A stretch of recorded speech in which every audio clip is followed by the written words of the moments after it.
Good afternoon everybody, and a very warm welcome back to the channel. Hope you're well. PMDG 737-800 is now out, and it's been a couple of days since we've been able to get live and get onto it, but we've also been tweaking around with things like GSX for custom profiles and all that sort of stuff. But here we are, Helsinki Vantaa, and we're in the much longer version of the 737 today. Risk of tail strike, so I'll try not to pitch beyond a couple of degrees. Is it 7 degrees max? I can't remember now. Up to 15 degrees maximum for our departure. But here we go. Boarding is well underway. In fact, there go the stairs. So that looks like boarding is potentially complete. Our flight today is going to take us to Inibuilds / Origami Studios London Gatwick Airport as well.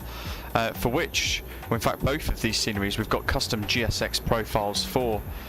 Dirty2, Yoap, Mikhail, Ian, hello folks, MPS Gaming, Faris, Gav, Zato, Badger, Craig, Blue, Maciek, Jack, hello folks, welcome, Joey Goofy. Hope you're all well. I hope you're all having a great weekend so far. It's the start of the bank holiday weekend for those of you like myself in the UK.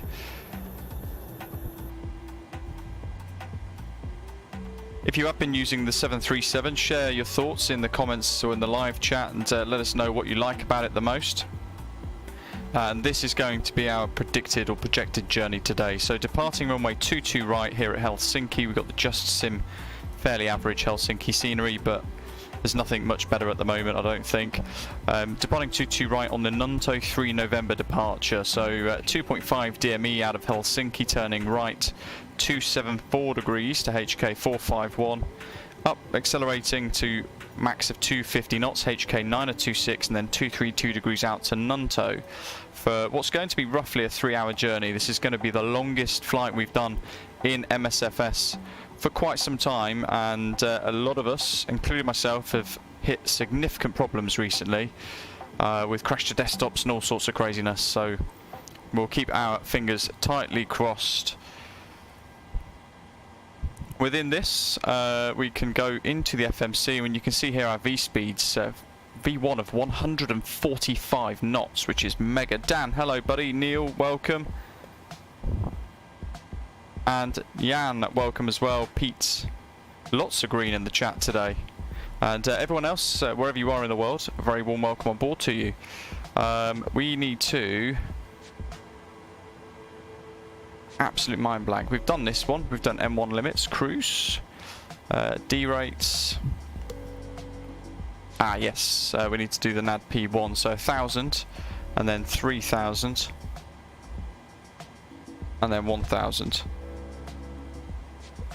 Scott, hello. First flight on the PMDG 737-800. Huge thanks to Ian Allen, one of our channel members, for helping him get everything set up. Great work.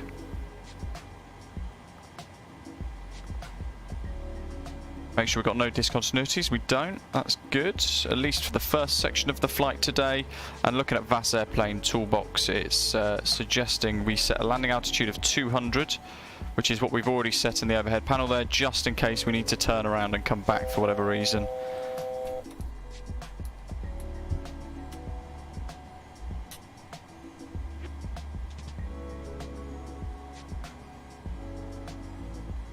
APU's already on bleed for some reason. Interesting. Something that's obviously in the preset or something that I've not noticed as a difference between the two variants.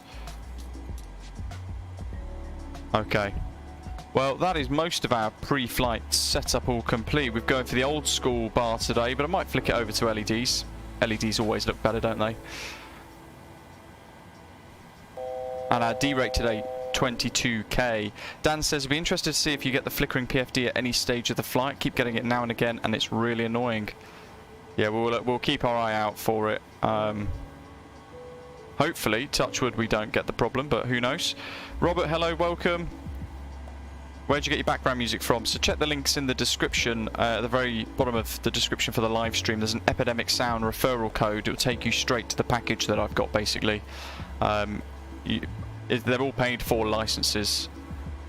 The commentator, hello. Sir William as well. Oh, that's not good, commentator. Managed to get COVID again in time for the bank holiday. I guess it depends if you want to be working or not. We need to make sure we're on 1228.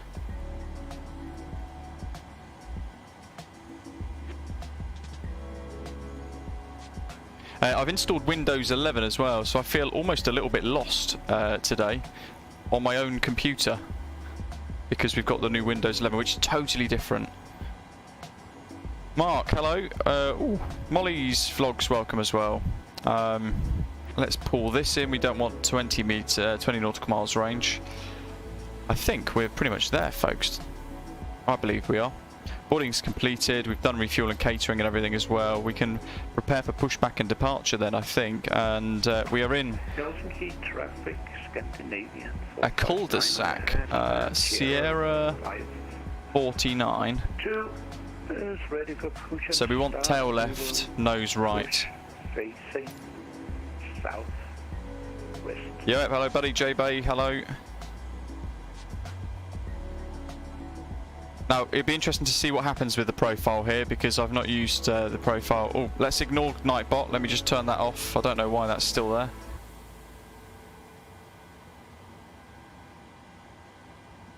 Hello, Captain. And we're using the Luke Air tool as well today.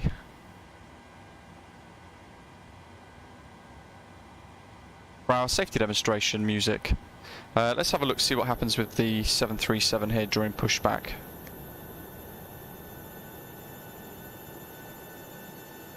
Okay, yeah, he's going to the right area for the ground pin. Fair enough. Departure check Look completed. at that. Epic. Mark has been inserted.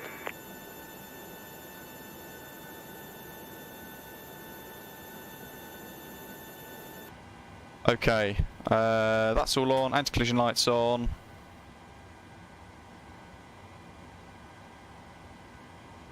Packs are off. Isolation valves auto.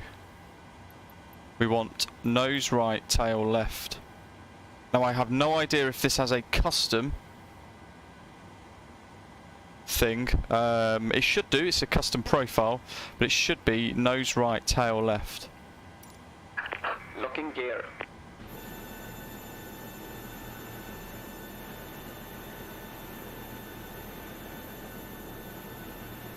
Okay, we're clear around. Let's just get rid of this. Quickly go into here. We're going to go FS actions, ground services, chocks removed.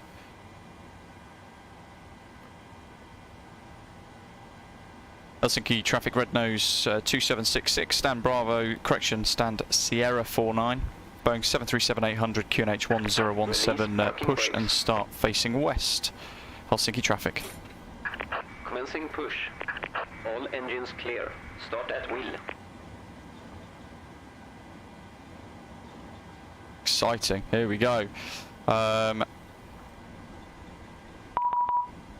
Seriously. Oh, for goodness sake. 1213.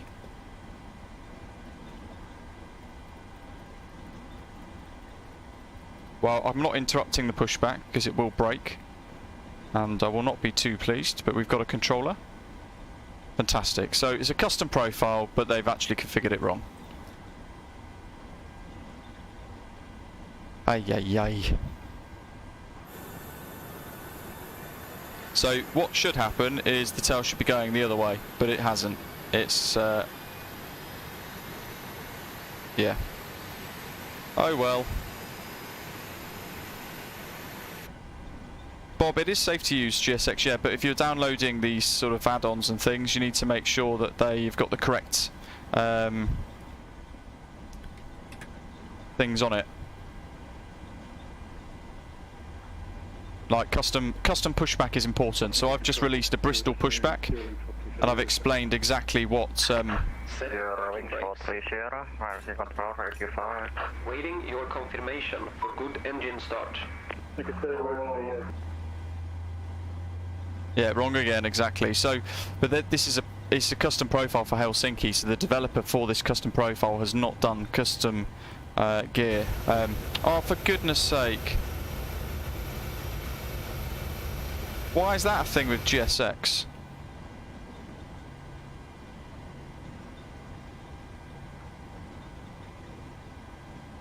In Helsinki. We'll see what happens. Zato, can we get it back?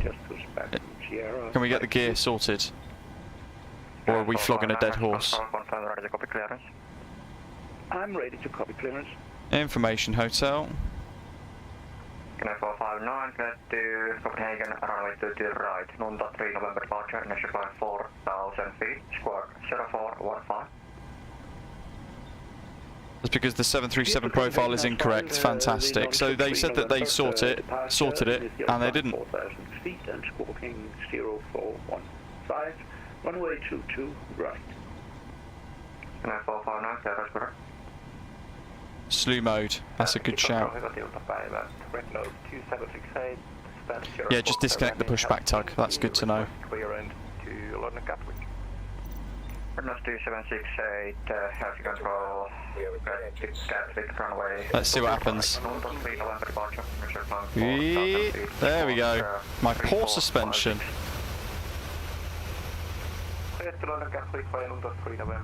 Whoa, there we go. Okay, well, you know what? I can live with that. I can live with that. I just need to... Oh, trying to get in. With the Boeing 737-800 requesting IFA clearance to Gatwick. Nordic 1771, healthy control, clear to Gatwick, runway 22 right, NUNTO 3 November. Okay, let's just continue anyway.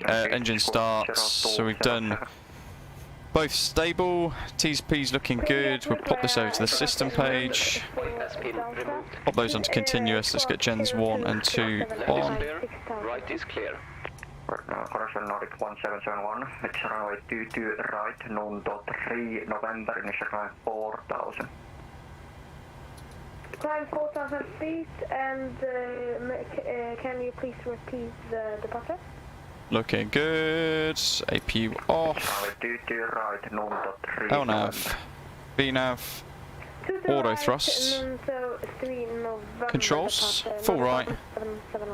Full left, back to neutral each time.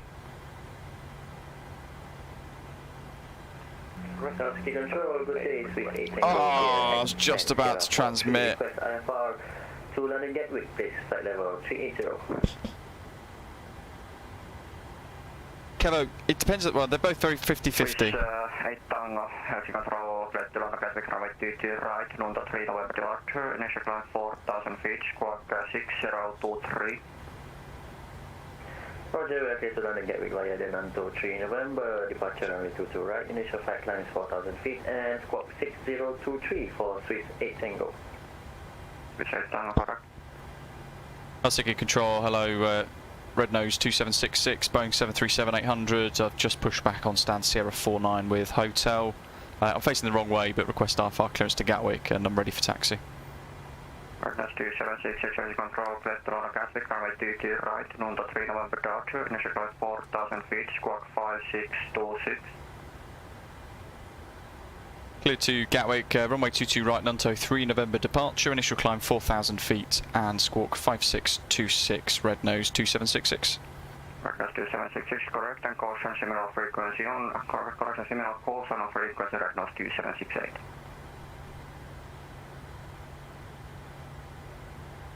Going 1230, Boeing 737. 56.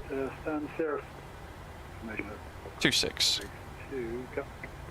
7430, healthy control, flight to Gatwick, runway 22 right, NUNTO 3 November, initial climb 4,000, squawk 6067. Yeah, it depends on the price, folks. So look at the price. They're both very, very good. Sim wings and any scene, any builds, scenery. Very, very nice Ibiza. So go for whatever's cheapest. Good afternoon, control. This is Red Nose 131 Golf, stand 42. We're wanting IFR clearance to London Gatwick. Red 131 Golf. Go Wendy's, there's 3 call signs. We're using Norwegian Sweden today. 4,000, squawk 4665. Shaquille, hello buddy. 93. V2 plus 10 is 161 knots. Fast, isn't it? 4,000 feet, squawk 4665. What I'm going to do is I'm going to clear crew ATL. 31 Golf, correct. Red Nose 2766, request taxi. Red Nose 2766, taxi, holding point Zulu Golf via Victor Kilo and Zulu hold short runway 22 left. Taxi, Zulu Golf, Victor Kilo, Zulu hold short 22 left, Red Nose 2766. Red Nose 2768, request push and start. 468, hold position, standby. Nordic 1771, are you ready for taxi? What we're going to do is a little 360. Little 360 magic. Taxi Zulu Golf, hold short runway 22 left. Because I did bugger this up a little bit. Holding runway 22 right. It's gonna 4560. Zulu Golf. Scandinavian 459, ready for taxi, yes. Let's play the safety demo. Taxi Victor Kilo, Zulu to Zulu Golf, hold short runway 22 left. Welcome to the 1980s. Victor Kilo Zulu, Zulu Golf, and hold short 22 left for Scandinavian 459. Renault 2768 after Scandinavian Boeing 737 has passed an Alpha Whiskey, push and start approved. To avoid blocking your exit, Pilot Grayson, hello. the overhead locker. Information happened very well, thank you. If you are seated in the front row or the row next to the overwing exits, please keep these areas clear for takeoff and landing. To fasten your seatbelt, 38 down after the Scandinavian Boeing 737 has passed, push and start approved. strap. To unfasten Roger, after Scandinavian 77 has passed, push and start approved for dropping 68 Tango. pressure, oxygen masks will deploy. Red Nose 121 Golf, ready for start. Remain seated. 121 Golf, stand by, break, Nordic 1771, via Zulu Golf, cross runway 22 left, taxi point Whiskey Golf. And mouth. Victor. The elastic band over your head. Cross runway to the right, then what did you say after? By tightening Victor the Kilo. And that's one, crossing Nordic 1771, via Zulu Golf, cross runway 22 left, taxi point Whiskey Golf. There are 8 emergency exits on this aircraft. Taxi on point 2 at the 2 go. back, 2 at the front, and 4 exits And that's 131 Golf, push and start approved, facing northeast. Exit. Pull the red Roger, push start northeast. Victor Kilo, right Zulu, hold short Zulu Golf. Just make sure I don't get lost. To open the front and rear exit doors, pull the lever in the direction of the arrow. Escape signs will deploy from the base of Wally, good morning. 64 Charlie Alpha, control flow, get the stand, step runway Bottom 22 screen's right, cleared. 3 November departure, initial climb 4,000 feet, squawk Leave the 6112. aircraft by folding your arms across your chest and jump onto the Round we go. sitting position. If there is a loss of electrical power, emergency path lighting on the floor will guide you to the exits. 64 Charlie Alpha, Vest correct. is under your seat. Stand 1, 5, no 1, Remove 4, information header, type 7800, requesting IFR at Gatwick, finish on 017. and tighten by Nordic pulling 1772, heavy control flow, get the Gatwick, runway 22 right, NUNTO 3 November departure, initial climb 4,000, squawk 0247. also be inflated by blowing into the red tubes on the Nordic front. 1772 is cleared from cleared to Gatwick by runway 22 right departure. Avstar, hello. Sorry, yeah, I did see your question there. David A, good morning to you. So, yeah, we're using 1772, correct. in MSFS chat, I think it is inside our Discord server, Coca Lada Nordic 1771, created a little thing for us, Well, Whiskey Golf, line up runway 22 right. using Nvidia's Nordic 2767. overlay filter thing. Caution, similar force as a frequency, 2766 and 2768. Descent flight level 7. Loads of custom views for us today. Must be switched off when the fasten seatbelt sign is lit. I hope the sim is more stable today. I'm really looking forward to this. Model matching's horrendous today as well. I don't know why, but a lot of people aren't loading in stuff. 2767 caution, similar frequencies on call, similar call signs on frequencies, red nose 2766 and red nose 2768. Thank you for your attention. Yeah, Roger, and Red Nose 2766. Flight with Norwegian. Copy, 2766, Zulu Golf, cross runway 22 left, taxi point Whiskey Golf. Cross runway 22 left, taxi to Whiskey Golf, Red Nose 2766. Control 38 Tango, request taxi. Strobes on. Yeah, no EFB yet, folks. 38 Tango, hold position. Ryanair 64 Charlie Alpha, ready for push start. It's coming in the next couple of months. Stand by, break, Nordic Dan, yeah, 1771, remind me. 115, Yeah, take I notes, will runway 22 try right, and take remember to share them. Give take off runway 22 right. Nordic 1771. Runway 64 Charlie Alpha, push and start. Crikey, that is some bright light that we're going into there. Might actually leave this on for us for the purposes of today. Runway 64 Charlie Alpha, push and start approved. Push start approved, Ryanair 64 Charlie Alpha. Scanner 459, vessel Golf, cross runway 22 left, taxi point Whiskey Golf. Let's do that now. Taxi to holding point Whiskey Golf. Traffic, 459. terrain. Two left. REKDO 2768, ready for taxi. REKDO 2768, taxi 100 points Zulu Golf, Victor Kilo and Zulu, hold short runway 22. Hold point Whiskey Golf. Victor Kilo and Zulu, 2 holding for Zulu Golf, hold short 22 left, REKDO 2768. 28 Tango, follow the Norwegian Boeing 737, 200 points Zulu Golf, hold short runway 22 left. Roger, following the REKDO. First time flying into Gatwick for a very long time. So looking forward to that. It's been far too long since we've done that, to be honest. First guys are airborne already. 280, Nordic 171. REKDO 2767, descend 3,000 feet, KNH 1017. That is very similar call sign. There's 3 similar call signs. request push and start. Rec stand today, because I don't trust live weather at the moment. But I've got photogrammetry switched back on again. Jay, good morning. Boeing passes behind, push and start cruise, Euro 430, we have traffic. It's an CC risk, but yeah. Nordic 1772, requesting push and start. Blue, check your dead zones. Nordic 1772, push and start approved, face northeast. Push and start approved, facing northeast, thank you. Nordic 1772.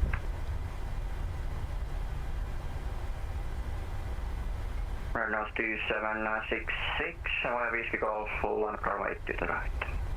Oh, Whiskey Golf, line up 22 right, Red Nose 2766. Strobe, taxi, runway turn off lights on, let's whack the bar, get them all on. 44, type 737-800 with information hotel, requesting IFR to Gatwick please. And fuel flow, reset rate. Gatwick, runway 22 right, NUNTO 3 November departure, initial climb 4,000 so feet, warning recall. 3766. Transponder and everything else is on as well, ready to go for us now, and we confirm 22 right. Climb to initial altitude 4,000 and squawk 3766. Jesus, look at that. 2472. 2472, clearance correct. Oh, and Alexander, that's not good. 8, are you going to start taxiing soon? There's aircraft working. That's a little bit worrying, actually. Apologies, we'll need around 30 seconds. Had some problem with the GSX, but should be moving soon. That's 2766, wind 150 degrees, 8 knots, variable 110 and 190, runway 22 right, clear for takeoff.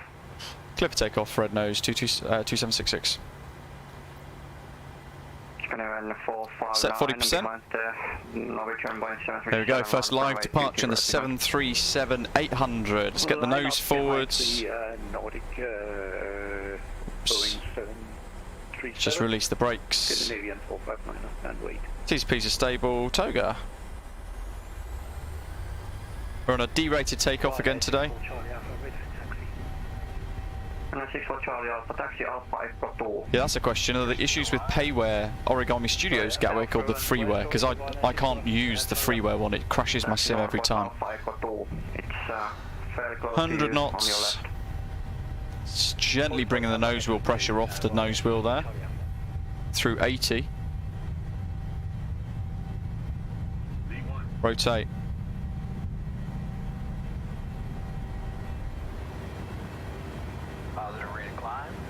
Gear up. Here comes the sun.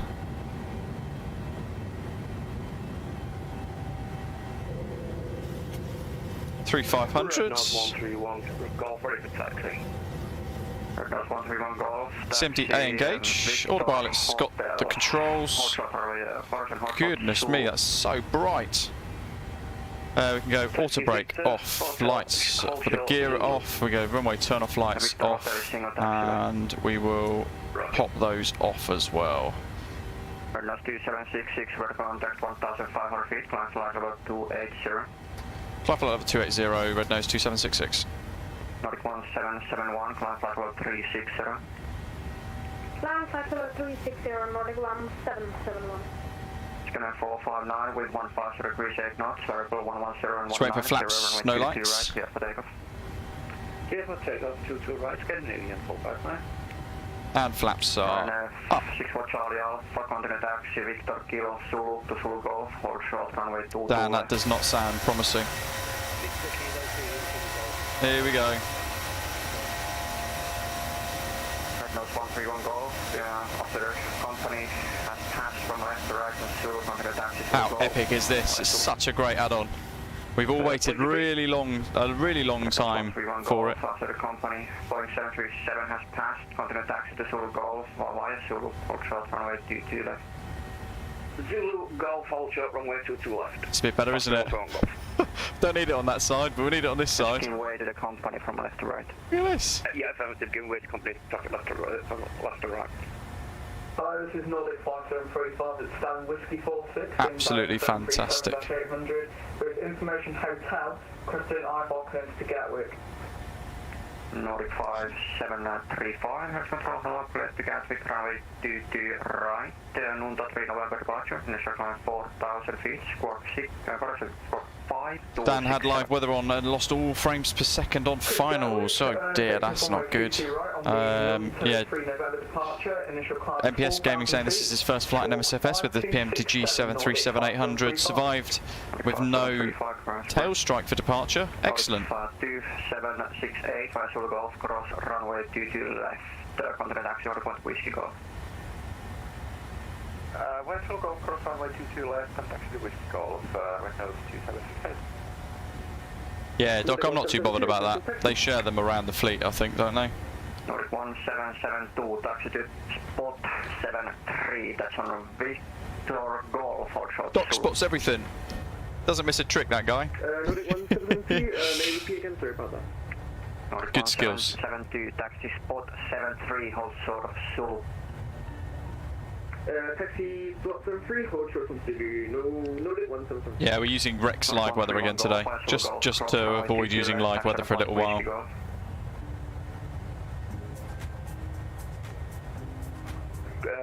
Once you've gone golf, cross runway 22 left, holding point. I can't remember what holding point you said, unfortunately. Whiskey Golf. Hold it, Whiskey Golf. Keep smashing those likes, folks, while you're here as well. Contact 4000, climb flight level 280. Climbing flight level 280. And you can track our flight on Vantaa today, too. Climb flight level 360.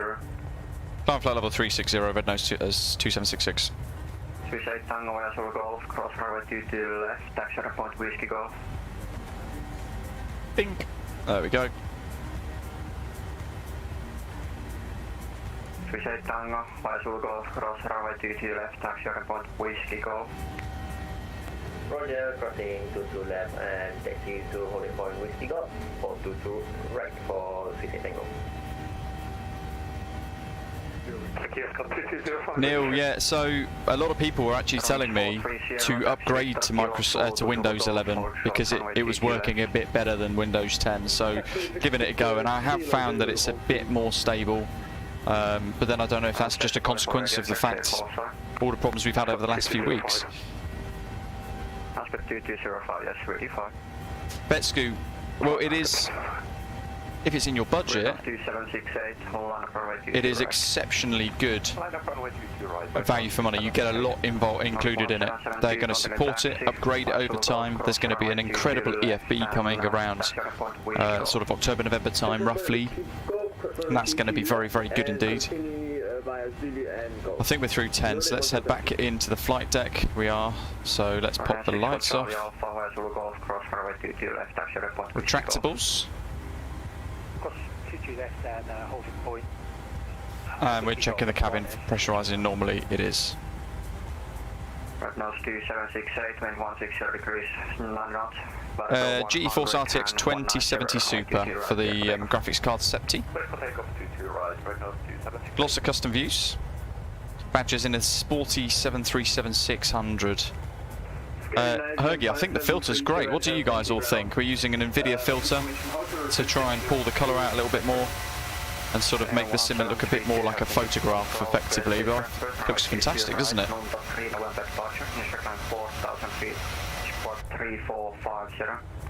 Septi's asking if GSX is worth getting at the moment. It's hard. There are a lot of custom profiles which have come out, including one that I've created, which aim to enhance the GSX experience and make it work a bit better for specific airports. And if you use those regularly, then it is worth it. It'll be quite cool. Nordic 1, correction, red nose 131 Golf. Mark, I had the same thing until I upgraded, I updated my BIOS with an update, and then it allowed me to install it, bizarrely. 459, climb flight level 340. Climb flight level 340, Scandinavian 459. Nordic 5735 at Stan Whiskey. Plan's rotation speed is 156 knots.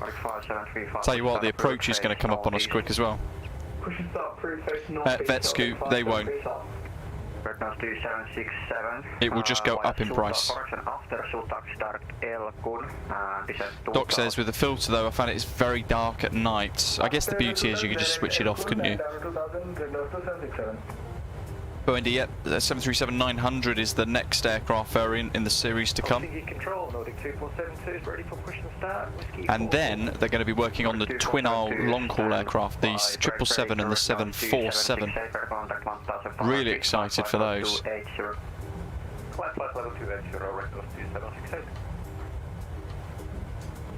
Nordic 2472 will be short delay due to aircraft pushing on adjacent stand. Copy for Nordic 2472. Big go, yeah, it's very busy, isn't it? Departing Helsinki. Great controller, managing all of us all at the same time. Fantastic. Nordic 182, control, hello, stand by. Will be 2 minutes late, we get through. Red nose 131 Golf, wind 160 degrees 9 knots, runway 22 right, clear for take. Clear takeoff, thank you. I'll be all 3 on Golf. We say Tango, line up runway 22 right. Line up runway 22. We've got a whole weekend ahead of us. Flying the 737-800. Today, of course, heading to Gatwick. Then tomorrow. Approach runway 22 left. Report established on the localizer. God, he's so busy.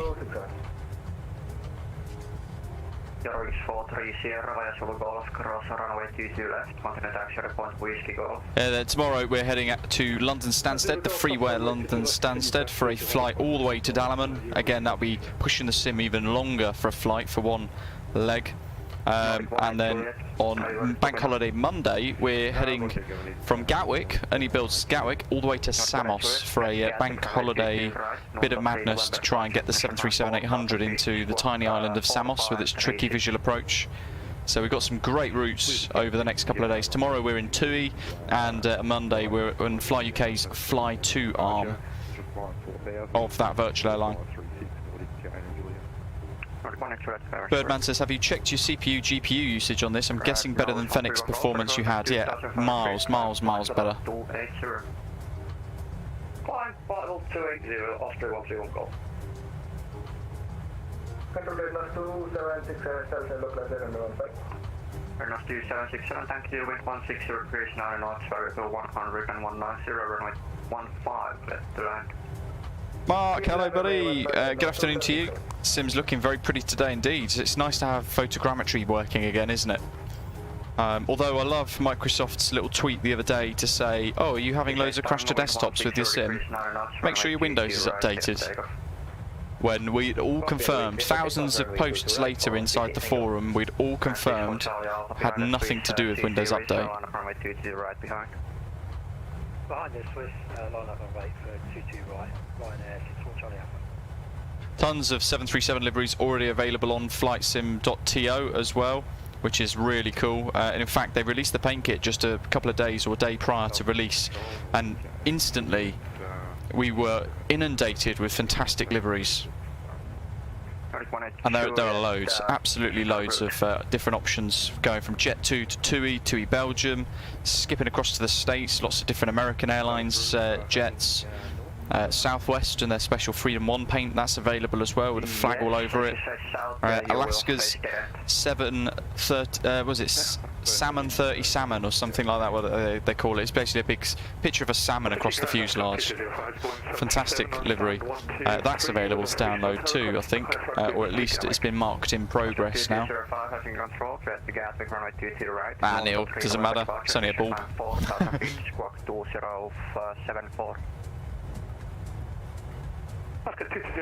Bob, howdy. To right, departure, climb 4,000 feet initially and on 3 November. No, you sound absolutely fine. You sound particularly competent, that's for sure.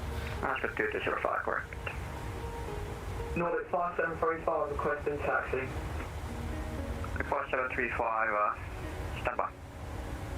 Cost index of 30 today. 3,000 feet, climb flight level 280. Roger, 280 for Tango. Nordic 5735, taxi Victor Hotel, Zulu to Zulu Golf, hold short runway 22 left.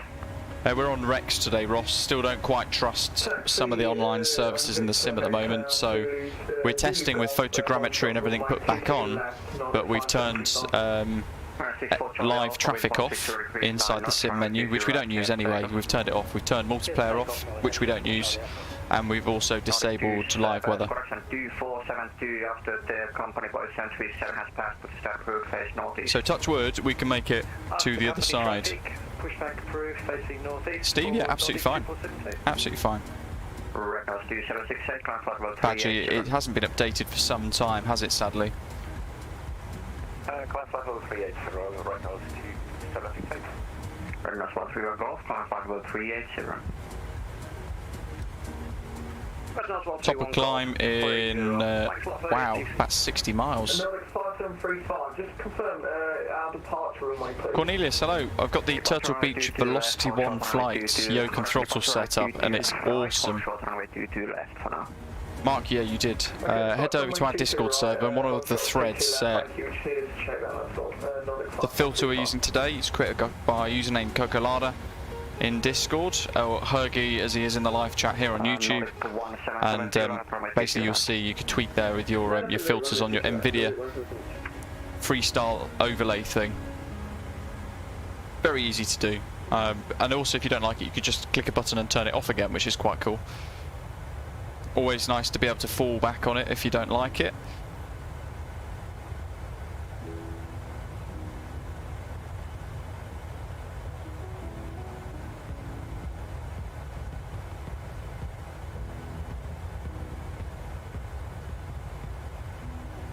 Runway 64 Charlie Alpha, radar contact, passing 2,100 feet, climb flight level 280.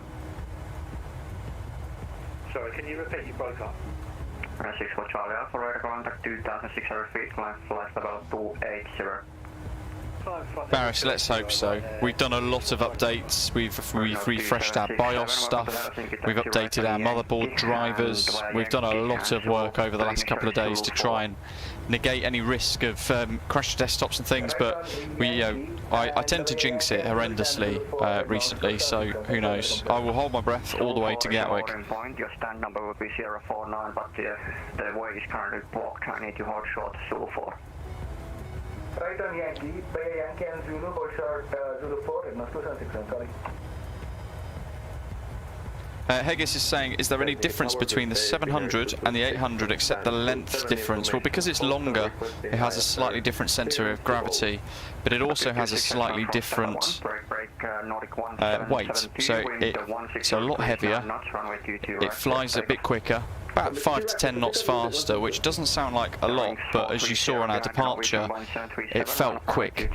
You will see as we fly into Gatwick later as well, our approach speed is going to bring the runway up towards us very, very quickly as well, so pretty mad. 5 to 10 knots makes a huge difference. Ready to copy now? Ready to copy. 226 straight to all, runway 22 right. TEBRA 3 November departure, initial climb 4,000 feet, squawk 5642.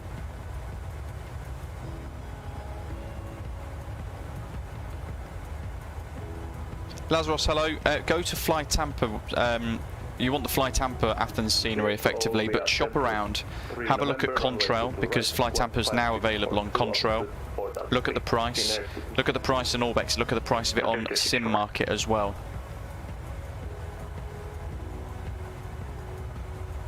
Yeah, I'd probably second that as well. This 737-800 definitely feels slippery. A lot more slippery than the 700. it does feel different. And you've got to be very careful as well. The extra bit of length, you've got to be careful of that tail strike for those of you who are trying to work out the differences between the 700 and the 800 perhaps. The conditioning system is different, as we mentioned on our preview video. So over here, we now have this pressurization panel instead. And it also has the voice recorder on the very top, which we just leave on automatic. 122.8.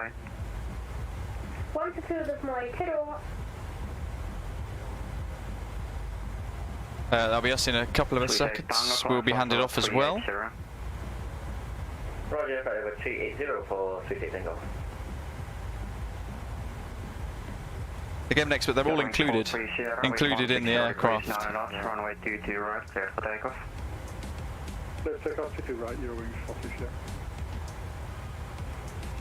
Hergy, were you saying that? But 737 driver is also a 737 pilot, and he said it's pretty good. But don't forget, PMDG will constantly be reviewing things.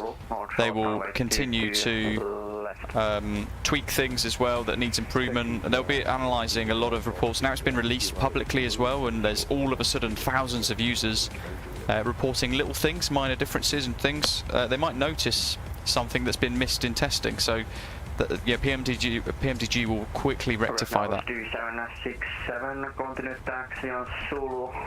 Taxi stand Fets, welcome. via Zulu and Victor Mike. Some update 10's not too far away either. Neil, I can't believe there's still departures, it's epic. We'll have a look at Vantaa in a minute.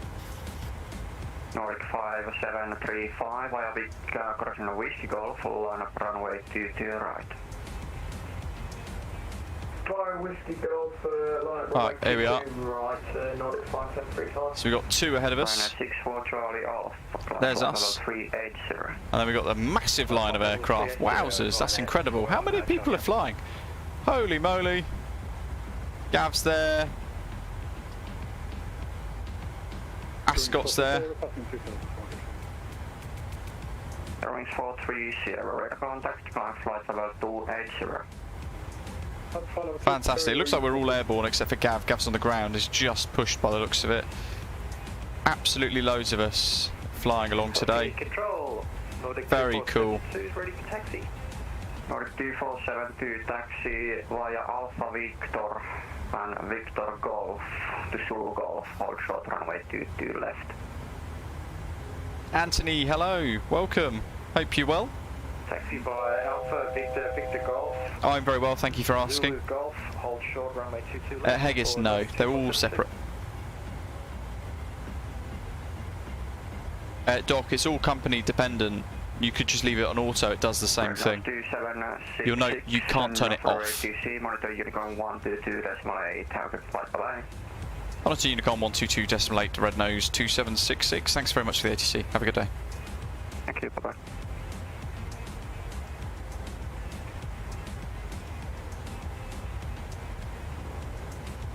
Dreamline, yeah, we're talking at the moment to other pilots at the moment, but we're all keeping it realistic. You can't have a conversation on VATSIM from plane to plane, but you can do a text chat, so you can use the .chat function.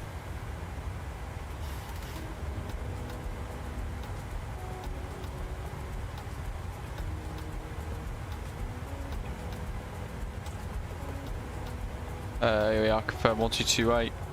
So you can ping people messages on chat and things like that for different aircraft. What should we go for? That one. Let's see what other announcements they've got for Norwegian as well. Should be. Is there a duty-free one? Ladies. No. Okay. Ladies. Okay. Well, we only have a safety demonstration. Well, that's a shame. I might as well close the Luke Air Tool then. They really need to update some of these sounds.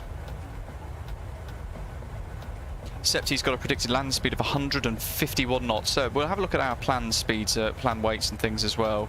We're expecting 08 right for an arrival into Gatwick. 22 degrees, wind 060 at 5, 1018 for the QNH. Our planned landing weight is 63.4 tons. Wow. Flap 30, landing altitude of 250, approach speed predicted to be around 150 knots.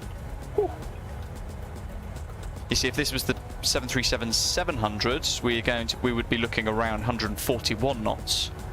And the 9 knots difference is going to be mega.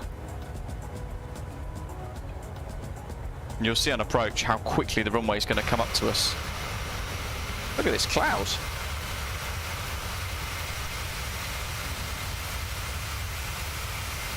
Got some contrails as well, looking good. And the shadows and things as well look fantastic.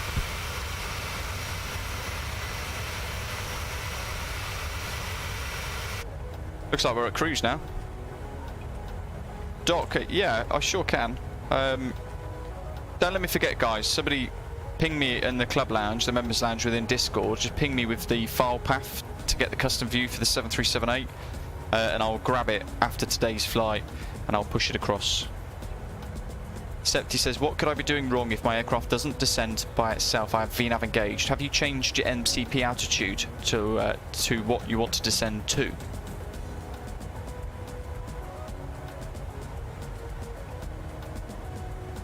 Barris, this is Rex live weather.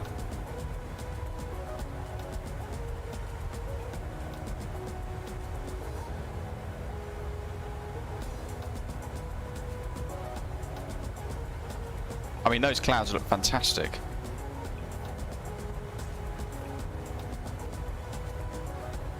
Favourite call sign? Speedbird. Alex, yeah, I can't change that, sadly. It's what FlyLive finds. It basically sets it itself, but it's not an editable field. So we are in a 737, thankfully, but the aircraft type code is actually 738. Was that lightning?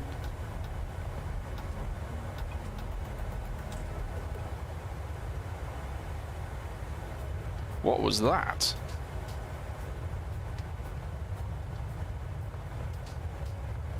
Don't know what that was. Birdman, I feel like they didn't want to say, but also you'll notice in this week's development update from the Microsoft Flight Simulator team, it wasn't actually an update, was it? It was just, I mean, they didn't really acknowledge the fact that something had happened to the sim in the background that was crashing everybody's simulators, or at least the majority of users. There was no acknowledgement of that inside the flight sim development update for this week, and instead of any detail, they just said, oh, by the way, we're all having a jolly at Gamescom, so nothing's happened, we've not changed anything, which is a bit frustrating. That alongside their tweet telling you that if you want to fix your crash to desktop, you've got to make sure you've updated Windows, I feel was a little bit not offensive. Can't really think of the word. I feel like they basically just swiped the problem to one side.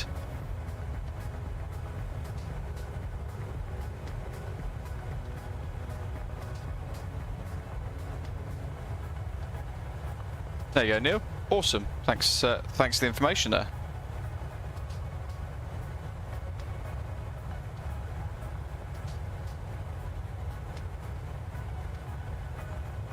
Yeah, you'll notice with the cockpit voice recorder, it's either on or auto. There's no off because you can't turn it off.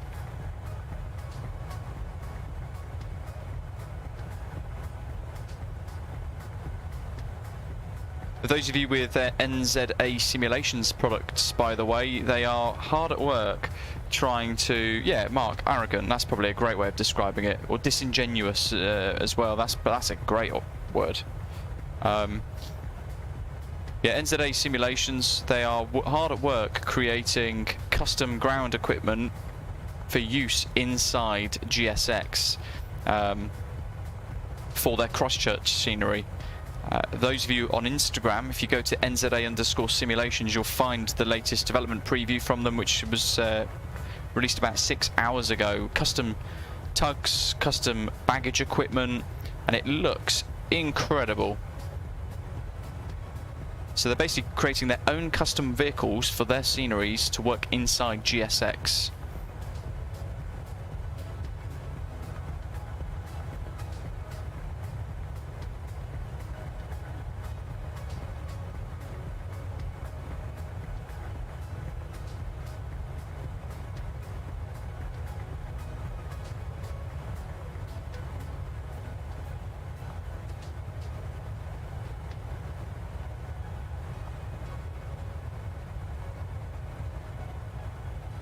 Dato, I think it's the biggest conga line we've had in a long time, isn't it? Septi, when your aircraft hits top of descent, it should descend by itself if you have VNAV switched on. However, if you follow my checklist that I've uploaded, you'll notice there's one that says reset MCP altitude. So you need to change your altitude setting, make sure that it is on VNAV, and it should descend along that profile.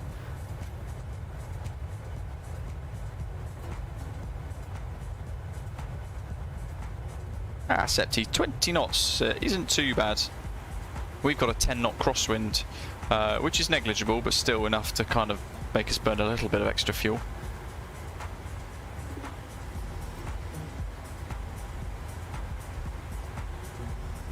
Jan, yes.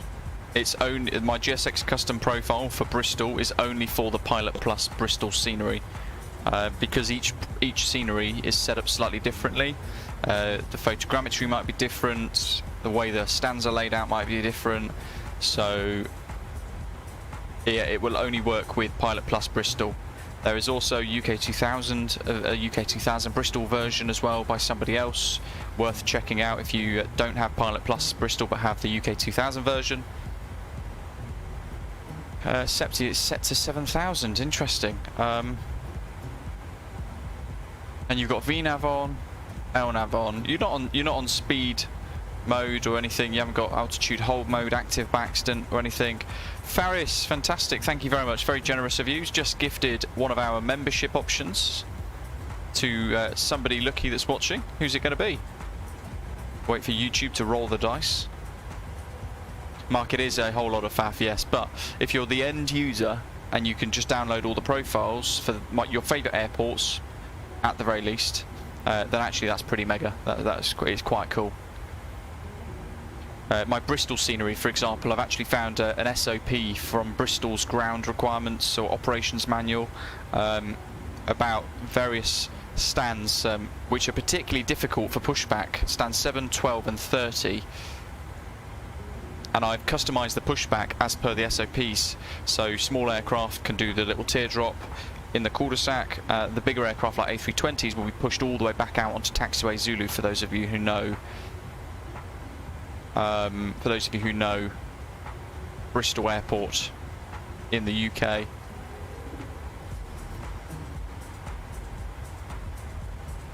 Dreamline GT, congratulations, you have won a month's membership courtesy of Faris. Thanks, buddy. Congratulations, Dreamline GT. For the full membership experience, head to Discord, link your YouTube account with your Discord user account, and that'll get you access into the club lounge.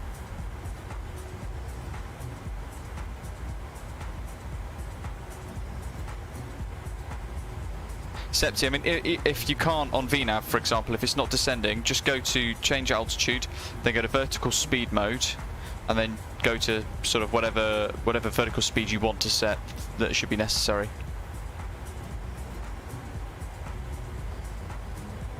Well, Hergy, actually, stand 30 has one of those as an option.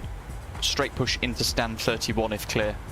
And I've tried to tweak the labels so that they should display as, like for stand 12, for example, there should be two options in the scenery profile for A320 only.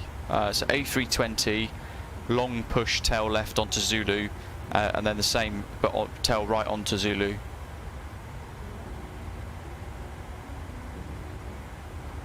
UC, hello buddy, great to have you flying along, it's been a while, hope you're okay.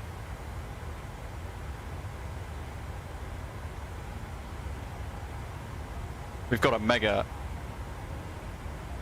conga line today, very exciting. Turbo Stig's just got airborne, he's just exiting the SID, and who else have we got? Gav's just departing out of Helsinki, and Scatmill Ascot, it's a Royal Air Force call sign. He's departing now as well.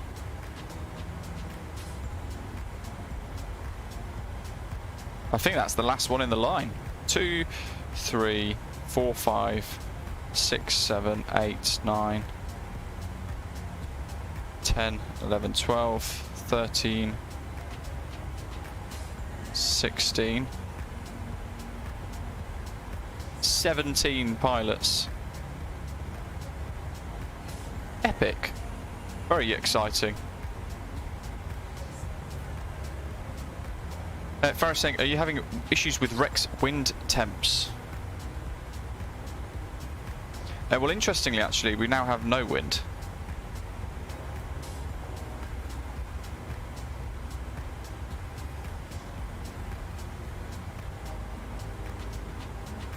Septi, have a little look as well. Make sure you haven't got sort of like in your flight plan when you change stuff and you have the exec button lit up here. Make sure you've got no changes that are pending or anything like that, which could basically pause the VNAV until you commit to a change.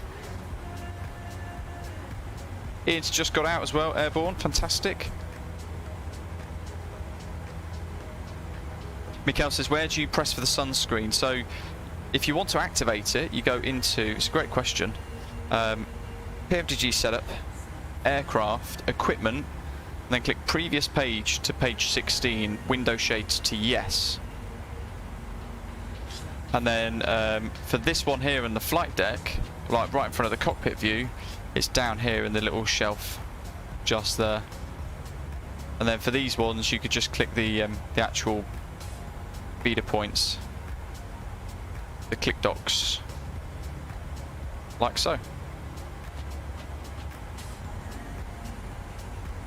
Dan says, Rex posted an alert on the Discord so that they're investigating winds issue as a matter of urgency and there should be a patch out this weekend or early next week. That's pretty proactive. Septi, right in front of your pilot's view, top left, two little twizzly sort of dials, knobs. One of those says Barrow and Rad. That's what you need to change for your minimums.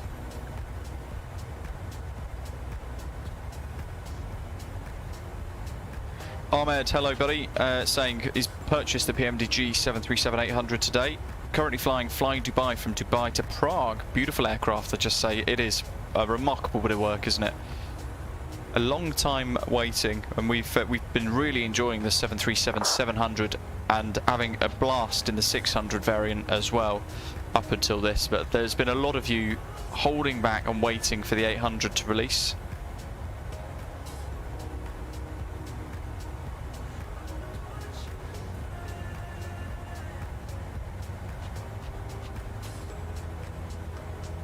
Mikhail, no worries.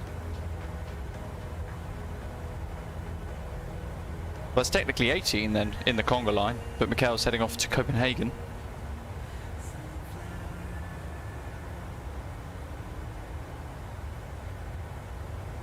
Really looking forward to tomorrow. We're going to be flying TUI with a proper TUI UK livery. Septi, you're most welcome. Created by Steve Jar, one of the PMDG livery creators, and he makes some exquisite liveries as well, so very much looking forward to flying that. Tor V, I think it is, the airframe for tomorrow.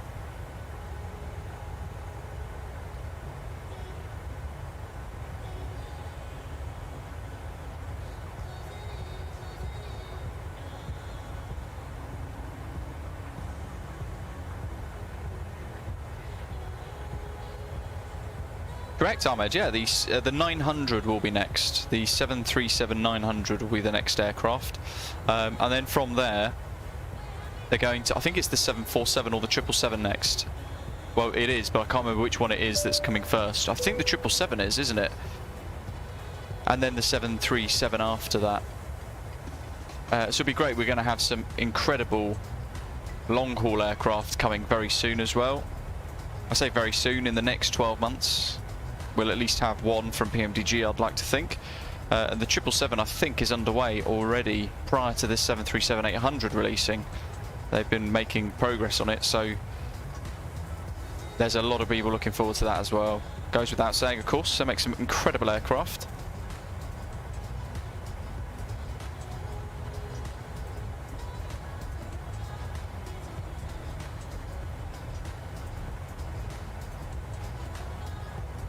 Magic, nice work. Barish, yeah, the MAX is going to be a couple of years away, I think. They're going to complete the 777 and the 747 first. But then they've said that after that they will look to create the MAX. But also don't forget PMDG are working on that secret project, which we suspect is a 757 or a 767. And if it is either of those two, then absolutely superbly excited for it. It's going to be great. That is one aircraft I've been holding out for since MSFS released. In fact, I've been really wanting a 757 particularly.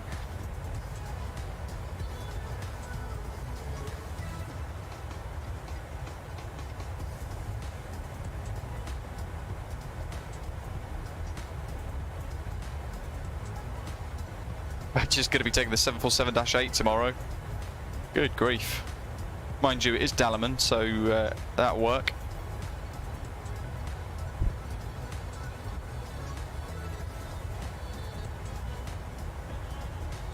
Will the EFB come to all variants? Mark's asking. Yes, it will, to answer in a short way. That's very true, but we don't know how good that's going to be, do we? We don't know what their system depth is going to be like or what their simulation is going to be like until it does come. But very exciting that there was this group called iFly who have come out recently and said they're creating a 737 MAX 8. And as Dan's reminding us there as well, the Inibuild's A310 is coming out for free in the 40th anniversary Microsoft Flight Simulator update around November time. Dreamline, yeah, we are, but I'm not holding any hope up for that anymore, sadly, because there's just been no updates for a ruddy long time. So I'm not even sure if they're creating it anymore. It's nice for a developer to offer you a bit of an update every now and again, but to leave it a year and a half without actually giving you any progress suggests to me that it won't be coming anytime soon, Quality Wings. Which is a real shame. But it's one aircraft I was looking forward to. Of course, the default 787 included in the Premium Deluxe Edition is pretty rubbish, so...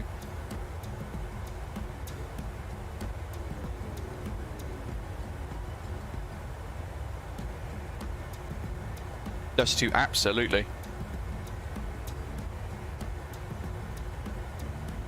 And I think you might be right, Danny. Old school, but yeah, certainly can reach further sort of airports. Medium to sort of semi-long haul routes. Doc's excited. He's just seen that an Oman Air PMDG livery for the 738 is now available on flightsim.to. Oh, nice. Registration's A40BAG. Inspired by British Nav Geek, I hope.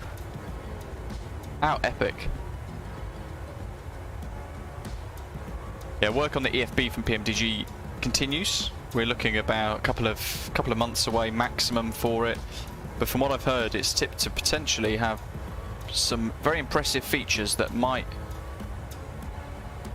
beat what Phoenix has created as well. Some logical things, which I can't really discuss, but some logical things that have been suggested to be added in that are going to be insanely good. Ron, good afternoon.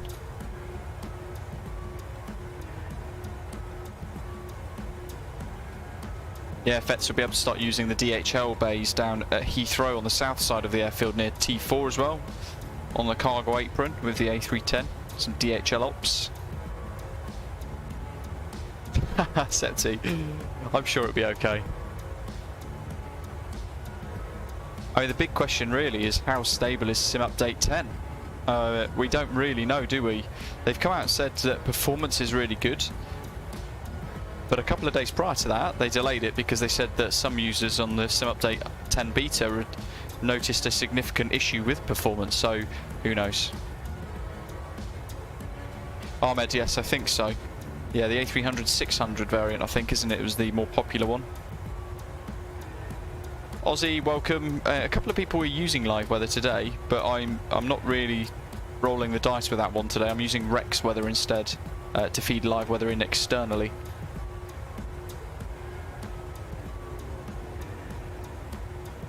Oh, Andrew, that's a good question. I'm not sure, actually, to be honest.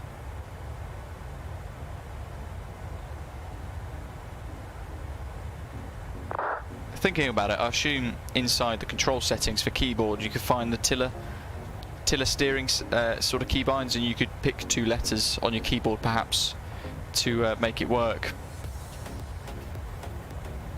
Yeah, there is indeed an MD11.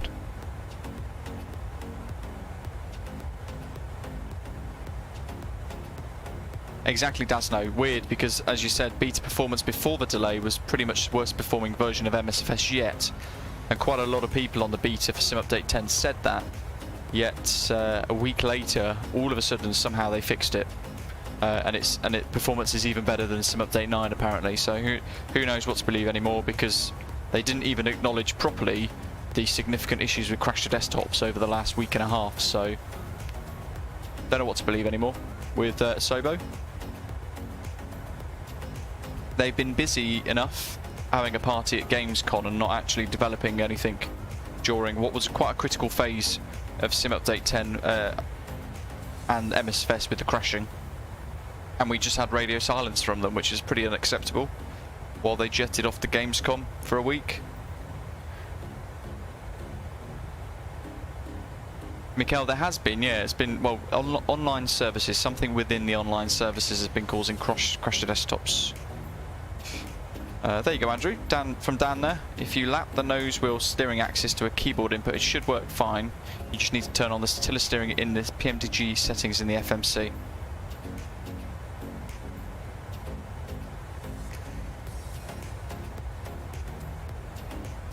Jeff, welcome.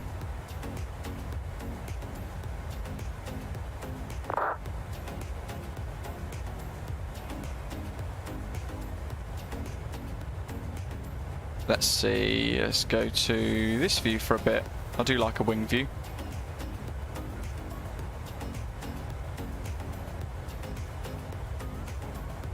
Ron says, is there a cockpit difference between the 700 and the 800? The cockpit voice recorder being an option at the very top, and there's a slightly different pressurization or air conditioning system, sorry.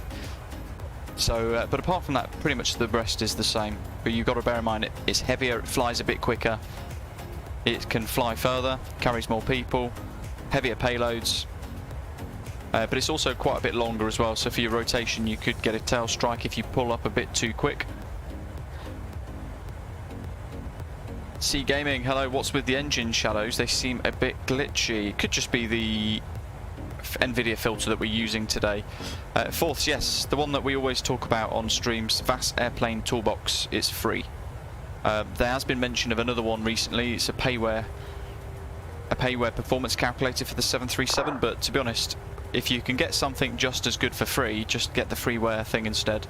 I don't know if it would offer anything else better that's worthy of £2 a month.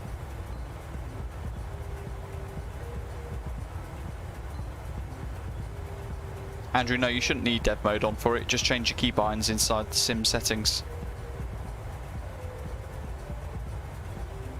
Michael, absolutely. Afternoon as well. Or they spend time deflecting from the real issue, aka their tweet of just update Windows. Let's pop the centre tanks off for master caution. Those tanks are now empty.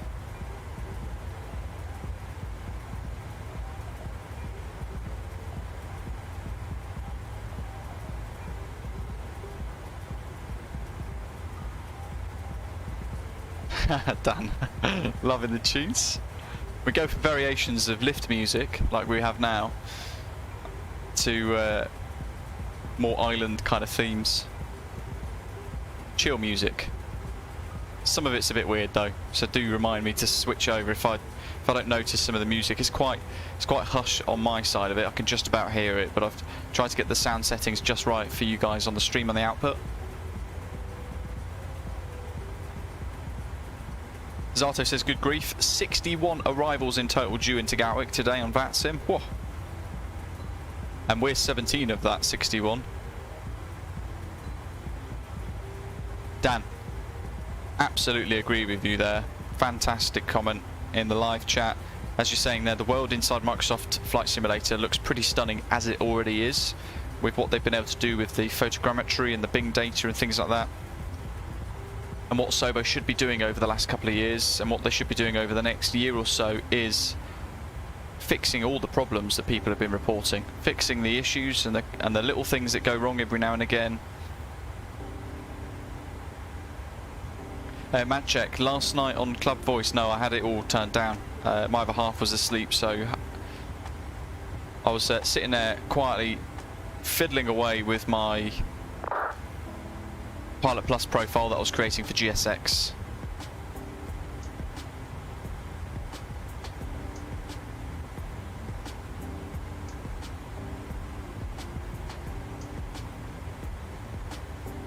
Ooh, Pilot Plus have mentioned me on Instagram. Let's see. Oh, they've retweeted my story. Epic.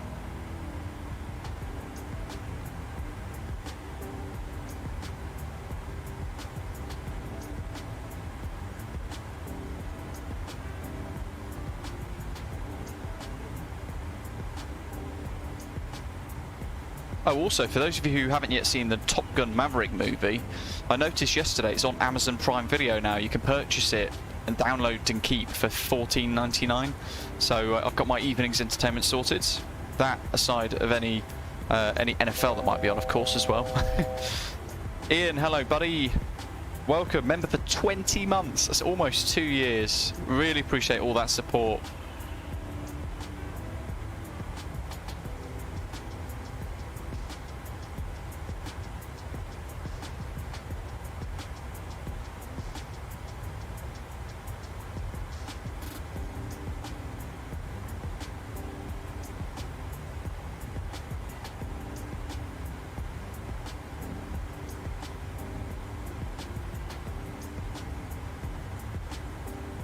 Bad.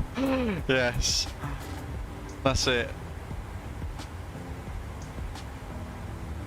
Or they see a fire and then they throw petrol on it to put it out,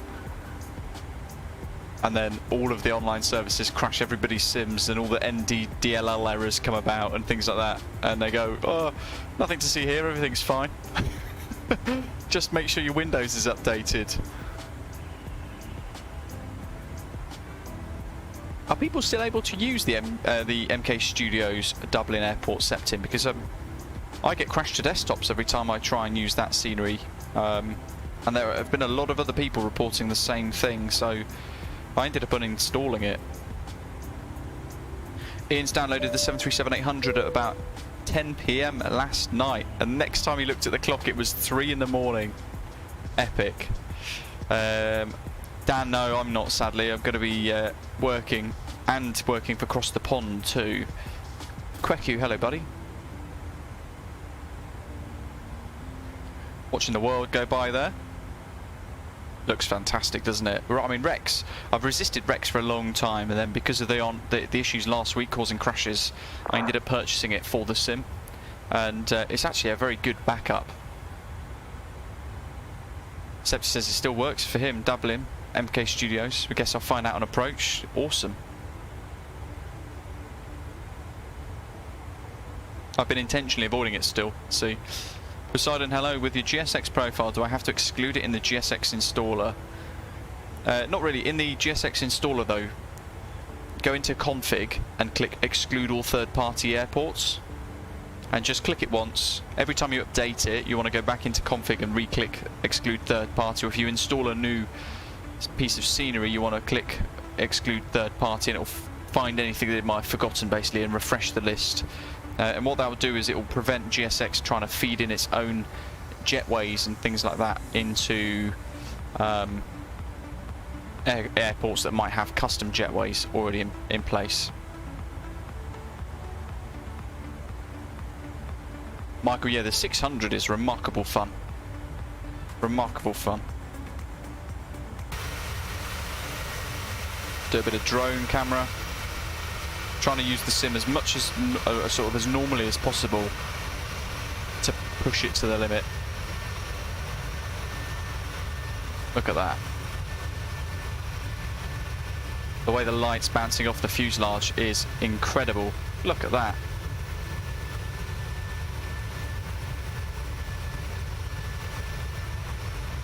And if you didn't know, Carl Nielsen is a Danish composer. Fact of the day.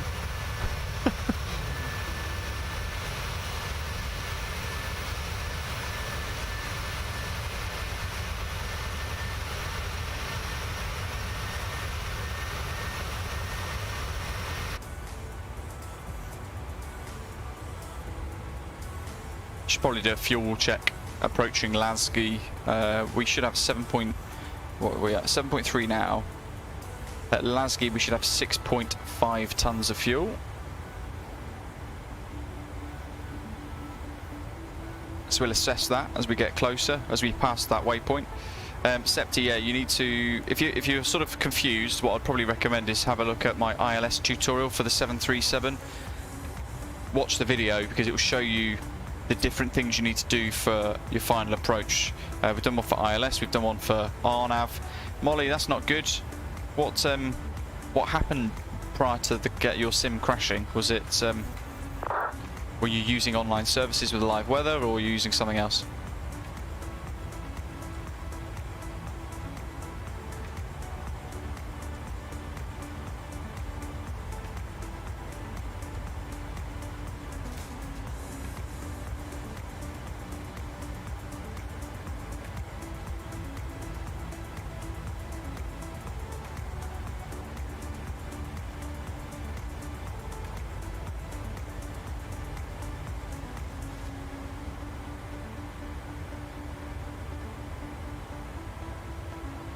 Ian, that's great to hear.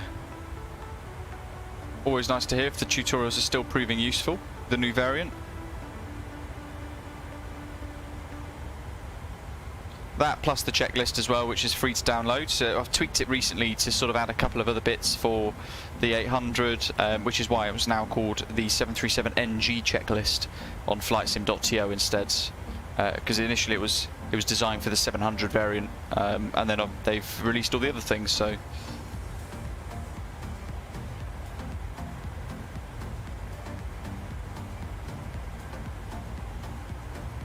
let's see, how high can we go here?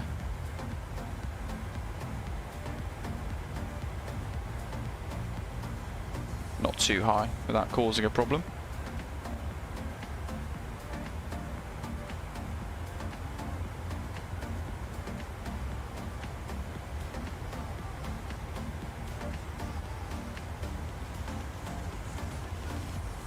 Jack, yes, sometimes, I had it earlier on actually while I was tinkering with Bristol, all of a sudden GSX kind of started, I don't know what it was doing really, but it fed in a whole load of gumph, I think. It got confused whilst I was editing stands and things, and what it's then done is dropped my sim to about 2 frames per second, and then it's froze.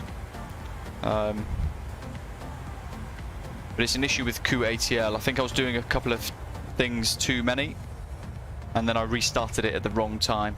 So it just confused everything, confused the sim as well, and it just froze everything up. The problem with GSX at the moment really is the fact that it shares a lot of the same code as P3D, the version for P3D. And because of that, I mean, that makes sense with a lot of people saying that they have P3D installed as well, and GSX is totally broken on that sim for them. Michael, hello. Was asking off topic here, what are your thoughts on the MD-80s? Coco Lada in the live chat loves it. A couple of others love it as well, but like you're saying there, it's the price. A lot of people on release are complaining about how awful the sounds were and how horrendous a lot of the textures were, and it still is, I think, actually now. It still is the most expensive aircraft add-on in MSFS. It's not worth it, I don't think, at the moment, until they patch sounds, fix a lot of the textures, that sort of thing. I don't think it's that great, to be honest, which is why I haven't purchased it still. I still haven't purchased it. I'd love to fly an MD-80, I'd love to blast around in a Mad Dog. Don't think it's worth the price at all at the moment.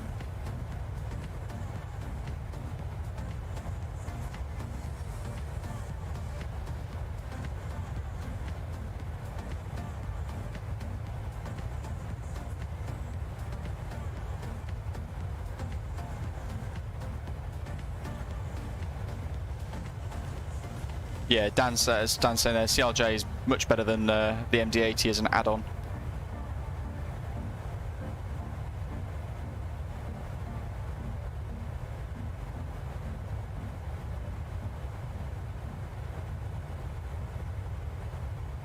George, hello, welcome. Member for 2 months now. This is making me miss the Norwegian 787s. They looked so good. I was lucky to fly premium on one from Orlando to Gatwick. Thanks for all the streams and videos. You're most welcome. Glad you enjoy them all.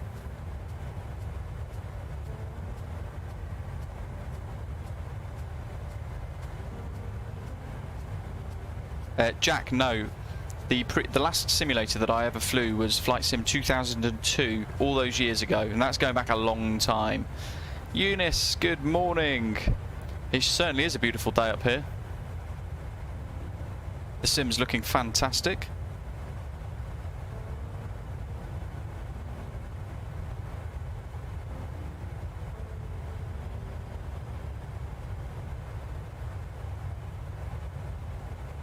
Zato says he owns both MD80 versions for Microsoft Flight Simulator and P3D. Textures and sounds are still the same with both versions. The sounds are just directly copied and pasted from P3D to FSX, end of that. Yeah, see, for £80, £90, that's not acceptable at all, is it? Let's face it. Especially in Microsoft Flight Simulator, where the visuals are part of the whole experience. It completes the whole thing. And when the Mad Dog released, do you remember what the thumbnail showed on Sim Market, folks? A big picture which said the most advanced aircraft for Microsoft Flight Simulator. And it might have been advanced at the time for flight model, and it might still be very advanced for the flight model, but the rest of it is pretty awful for what I've seen and heard and watched. Avsim, hello. Well, technically it's still a 737, so if you look at it as a aircraft series type on the top of your screen as opposed to the actual type code, you can overlook it. Like I said, I can't change it, so it is what it is.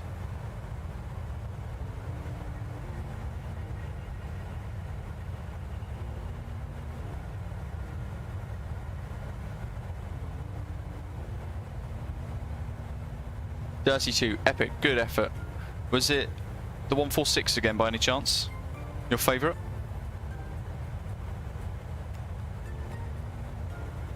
How are we doing in the flight deck? Still got 40 miles to LASGI, 7 at the moment. Do you ever remember Looking Glass Studios Sim, Birdman? No, I don't actually.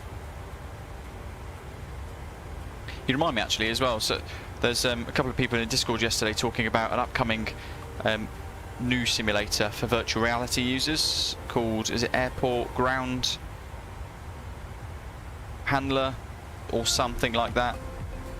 Looks great fun, but I think it would get very repetitive very quickly. Matty, welcome. What's your ETA? It should be at the top of your screens, I believe, unless the overlay's broken. 1 hour 18. Total distance of 1,003 nautical miles. The distance to go is 583. Dirty, I bet you're excited for the Just Flight update to the 146 coming in the near future then. They're going to be twiddling around with the custom FMC to move it away from working title a little bit more, make it a little bit more realistic, and they're also redesigning the EFB as well, so a lot of changes coming forwards for that. Sebti, good luck landing. Jerry, yeah. You see, it's a shame because the MD80 could be incredible. It could be fantastic, but it's like they've just released it on a bit of a cash grab. And then they just expect people to update it and create mods to improve the textures and the sounds, which I don't think is acceptable for the price you're paying for the Mad Dog. Damien, what peripherals do we fly with? A Turtle Beach Velocity 1 flight kit. So it's a yoke, loads of buttons on it, really, really cool. And also a throttle system with 4 throttle levers, general aviation throttle proper mixture knobs, tons of configurable buttons, and also a actual trim wheel, which is quite cool. Heyo, welcome. Dirty 2, yeah, it looks pretty smart, doesn't it? Jack, 100% on side with that as well. That is one of the big ones that I'm looking forward to, the 757. Bob, yeah, that's what FS Stream Team have done with GSX, in the sense that they've released something which requires people to create profiles for. but that's only 30 quid.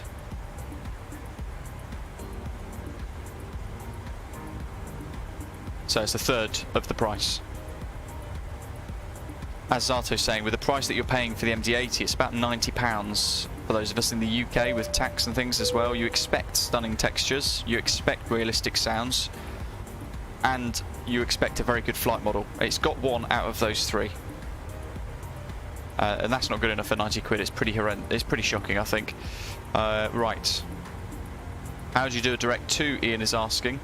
Go to the legs, and then you find what waypoint you want. Say if it's double, you just click the LS key next to it, and it will highlight at the bottom. So you just click there, and then you click it onto the active leg, and then it will calculate the direct to, and then the exec light illuminate. You can just hit exec, and it will then commit to your direct to as well. Obviously, making sure you're on LNAV mode. Ian, I haven't, no.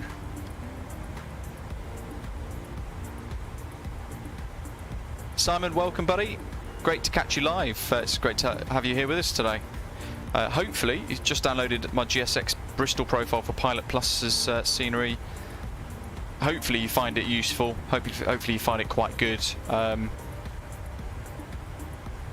I've done various testing on it on my end, but of course now it's been released, it's dependent on other people using it and finding issues and tweaks and things like that they would like. So any feedback, Simon, is I'm more than happy to sort of take on board and try and change if I can. But hopefully it all works. Nicritive, hello to you. Helsinki Control, thanks for flying. That was good fun. Thank you very much for becoming ATC for us so suddenly. Really appreciate it. Lots of traffic for you all of a sudden. We've got, is it Bremen radar? We have, in a little while, as we leave Danish airspace, we have a little patch of Bremen radar online for us.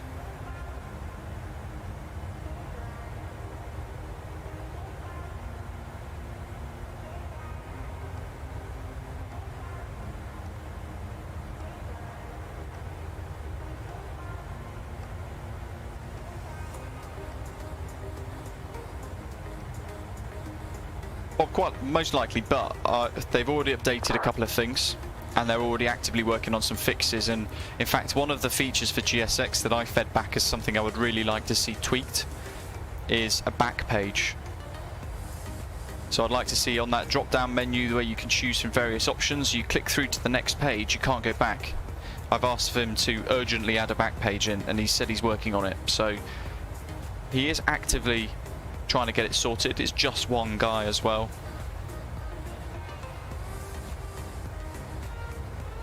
But I'm confident GSX is going to improve over time.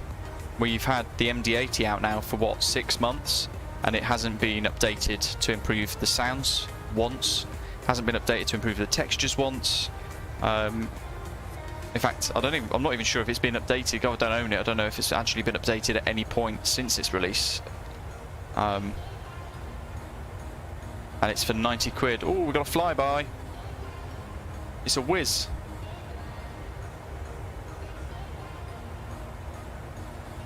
Epic. Where's he off to?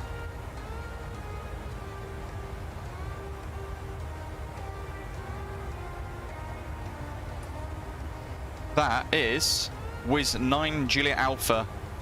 He's off to Gdansk, I think. Torksbury on Vantaa. Yeah, he's just crossed over us. How exciting. I do love a VATSIM flyby. Yeah, Fenix has only had one update as well.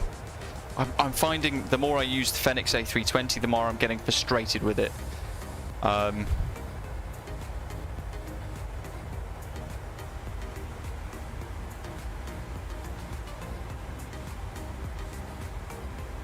Performance on the Fenix for me it just starts to detract and ruin the experience, and I'm starting to get wound up by it, and I'd like to see it fixed quite significantly.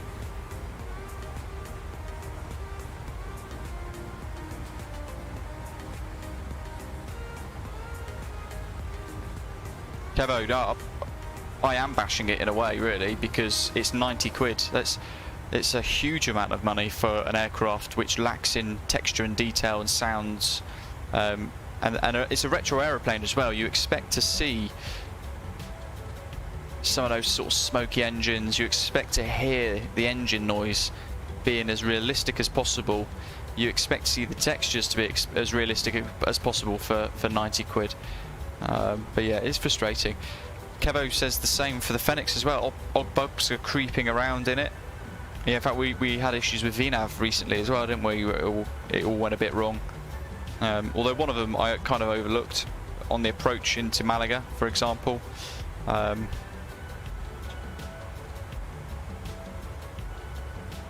I think at the time I was battling the aeroplane, saying that it was really struggling to fly the approach, but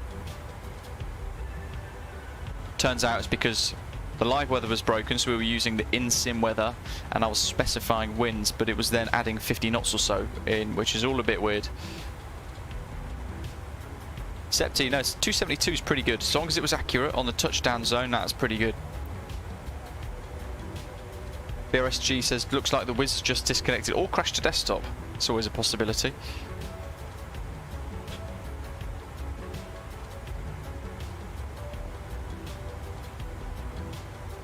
As Carol's there saying, Carol Baskin,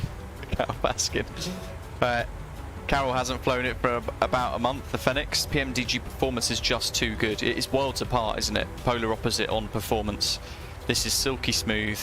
Even the 800 that's now been released, it's these aircraft, the PMDG 737 series, are by far and a long mile ahead of any other aeroplanes by means of performance.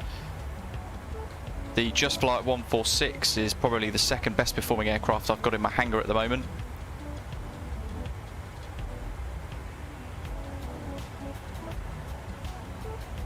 Exactly, Zato. They expect you to pay for the FT Sim sounds, but you've already paid 90 quid for a Mad Dog MD-80, and then they expect you to pay 2 quid a month, so 24 quid a year roughly, or so, if you were to pay every month, which actually then for the first year means that your MD-80s cost you £100, over £100, £110, just to make the sounds a bit better and a bit more realistic as well. It's something that the developer should sort out, and they need a kick up the backside from everybody who has the MD-80 to fix it. Doc, yeah, you're correct. We were just discussing that. Love the channel. Do you have a list of common FMC notifications such as DES path not achievable and how to address them? Alpha Bravo, thank you buddy, really appreciate the super chat, very generous. Great question. I don't have a list, no. When it says things like descent path not achievable, what I would probably suggest is, well, the fuel's good by the way, we said 6.5 didn't we over that waypoint a minute ago. We'll check it at Dobble, I'll try not to forget. Check your actual descent path, so look into the different constraints, look at the distance between them and try and work out roughly what your rate of descent needs to be.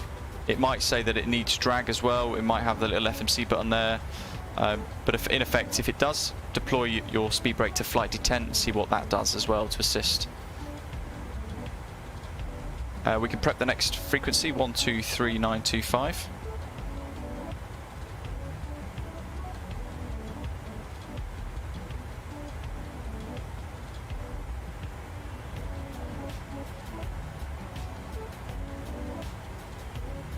Look across, we'll have a listen. I think he starts from DEMIR.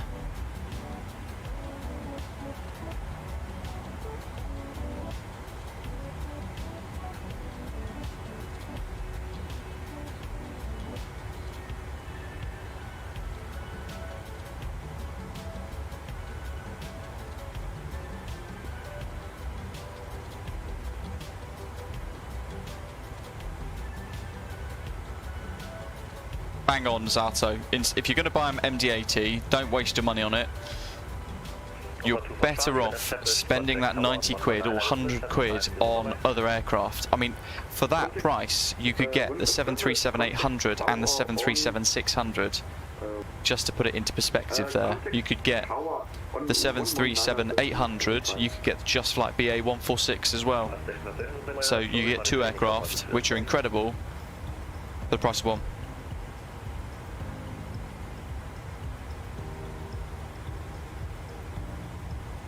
That's the next thing though, Ian, isn't it? Let's hope we can all afford the electricity to turn our sims on and actually run our PCs over the next 6 to 12 months. For those of you in the UK, obviously we had quite some, well, fairly horrendous news about electricity bills yesterday. The cap's going to be doubling and adding another £1,800 a year to our bill, so that's a pretty scary thought for a lot of people.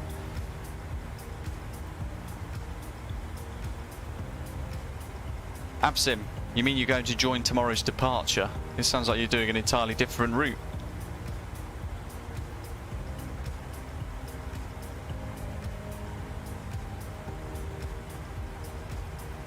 Septi, thank you, buddy. Yeah, you could get the 737-800 and the Aerosoft CRJ as well, for the same price as a Mad Dog. And look at the textures in this. Absolutely fantastic.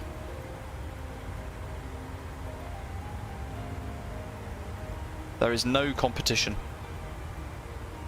Yeah, I'd like a 767-300, Jack. That and the 757-200 are the first aircraft I ever flew on growing up, Britannia Airways. Hey.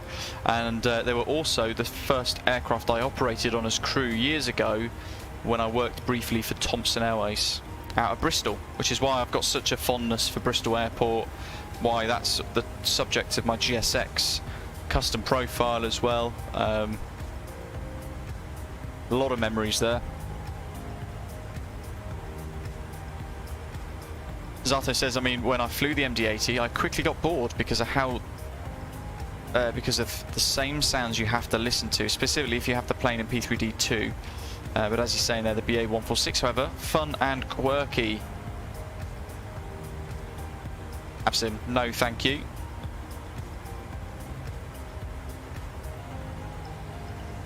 Can't even pronounce the place. 100% Zato, yes. The BA146 from Just Flight, the PMDG 737, just epic aircraft. The Aerosoft CRJ is great fun as well. Mark says Bristol Airport is excellent. The Pilot Plus one particularly is very good. Molly says my GSX doesn't work on Bristol. Have you downloaded my custom profile for it? If you have the Pilot Plus Bristol, of course, then you can download my freeware profile for it. You need to install it correctly into the right folder though, and then give it time to actually load the cache, load the profile in the sim.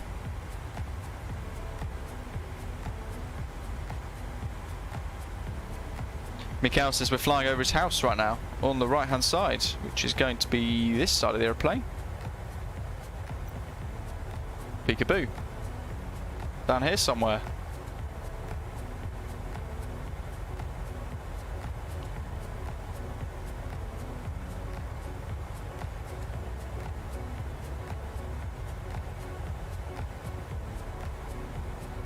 Zato, yeah, great comments. Jack, I'd love to have a 1000, an A350 1000, more than the 900 personally. But yeah, just either of the two would be great, I suppose. Toma Ninja, hello. Thank you very much. It's Coca Lada, or aka Hergy in the live chat here on YouTube. He's put a little bit of work in trying to tweak his thing, make it a little bit nicer to look at, and the profile, as you're saying, is very nice indeed.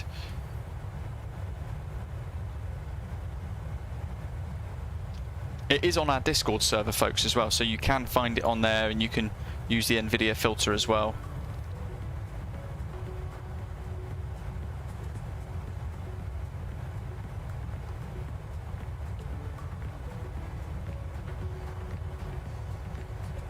Mark, excellent. I think the 737-600's nickname in Swedish was Pig as well. Scandinavian Air Service, or SAS. Used to call it the pig. Oh, fantastic. Bremen's gone offline. Of course it has. Oh well. We continue.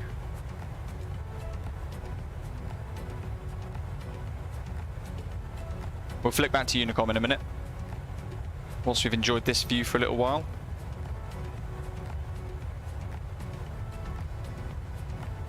When the 757 comes out and the 767 in the sim eventually, whenever that might be, 100% I absolutely want a Britannia Airways livery. And I want the accurate registrations as well. BYAL and all that sort of thing.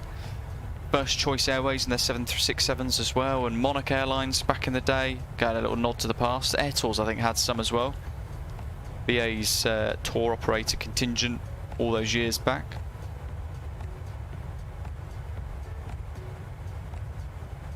Jay, messing around for the first time this morning with a 737-800. Has anyone else noticed the Sistine Chapel painting painted on the ceiling of the rear cargo bay? No.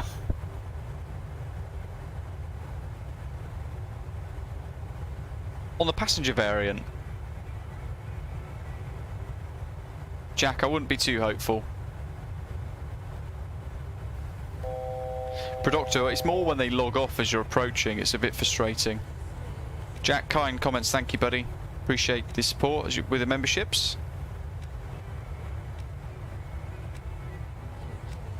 Toma Ninja, that's not good. What scenery were you using? And were you using online services as well? Things like live weather, multiplayer, that sort of thing.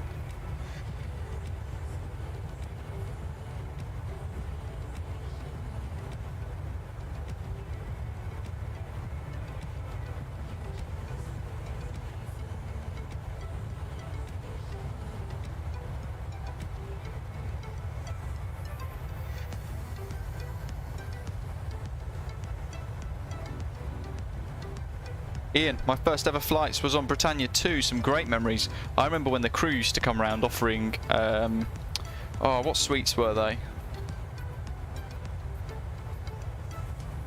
Like the travel suites for you to sock on for takeoff. Like suite for takeoff. Those were the days. Oh, Toad, fair enough. Well, it might be just replay mode that's bugged out, not the 737-800. It's most likely the replay. Molly, you don't need to move things around in edit mode in GSX. Just download the profile I've created if you have Pilot Plus Bristol. Otherwise you can really mess it up. Box Glacier Mints. Yes, that was it.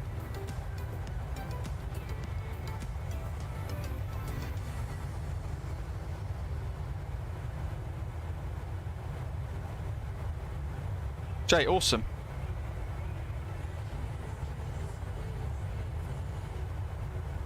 Somebody asked for a tour of this 737.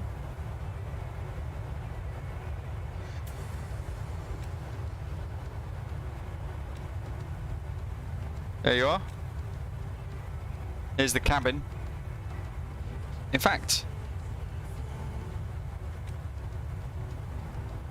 there's the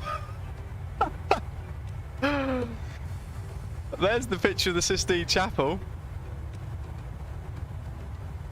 That's fantastic. What is that? Is that a horse?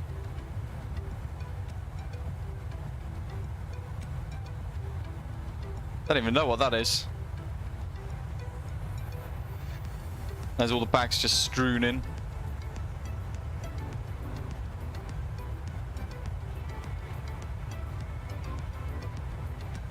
Dirty remembers flying Britannia as a kid to Turkey. Being allowed in the cockpit too, yeah, that's it. In the cockpit during the cruise with an unlocked flight deck door. Those were the days that all of us av geeks could properly enjoy flying.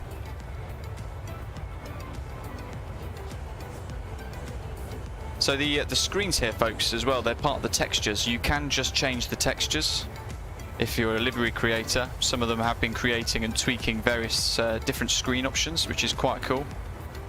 It's a Segway and a pogo stick, George says. That's so funny.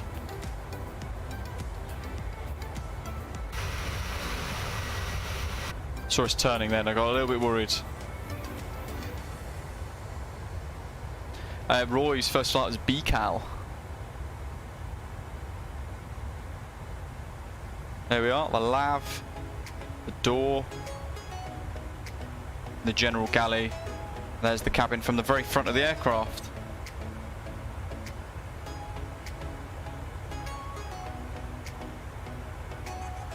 Productors, grandparents filmed Britannia as well, great airline back in the day. Obviously now that is, as we know it today, TUI. Septi, probably with prep you could probably get to Gatwick in that time.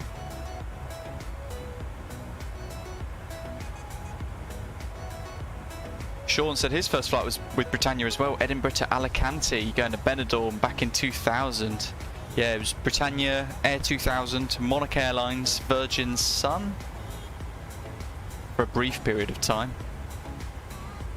Air Tours, who else? BCAL, British European as well, now was Flybe. The 6 times they've gone bust and come back. BMI Baby as well, and BMI.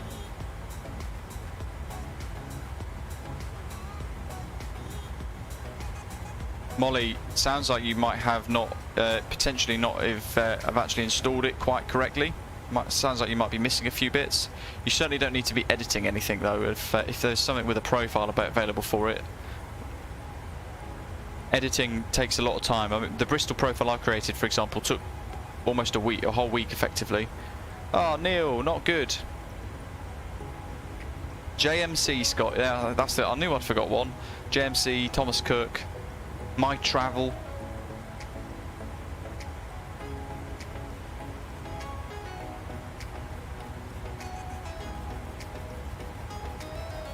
Dirty 2, we are indeed flying the TEBRA 2 Golf arrival into Gatwick.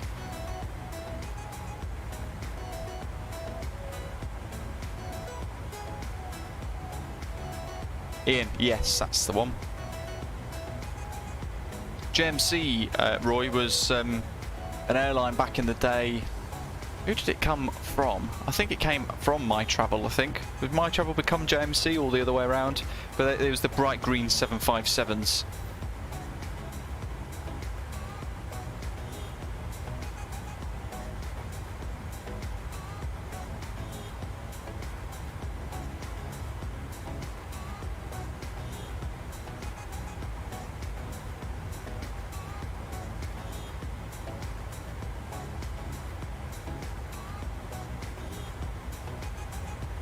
Not flown into for Gatwick for I can't remember our last arrival into Gatwick. In fact, it's been many months, well over 6 months, I think.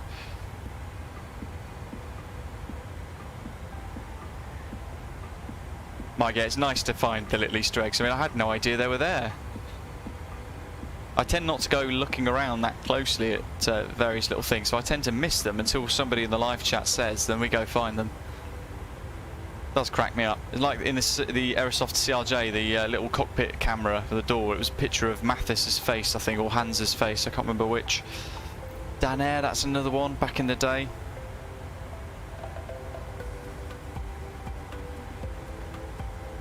That's it, Neil. Yeah, we can't do it on today's flight over the Love Island Villa, so we have to do it over Dirty 2's house.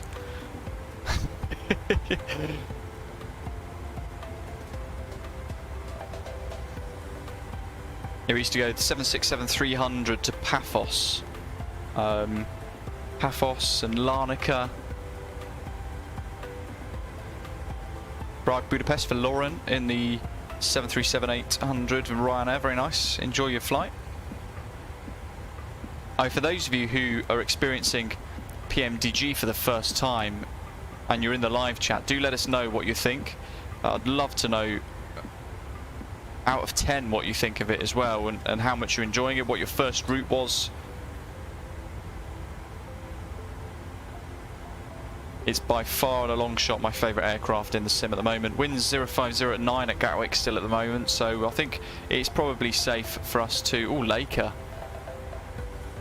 Probably safe for us to think about configuring for the TEBRA 2 Golf 160 VALKO.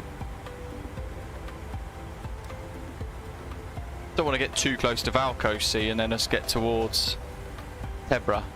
But we have got a few waypoints there actually, 232. We'll wait a little bit.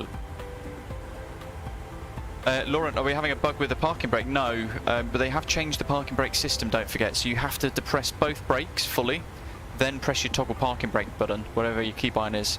So it's just a more realistic way of enabling and disabling the park brake in the 737. A little true to life change, if you like.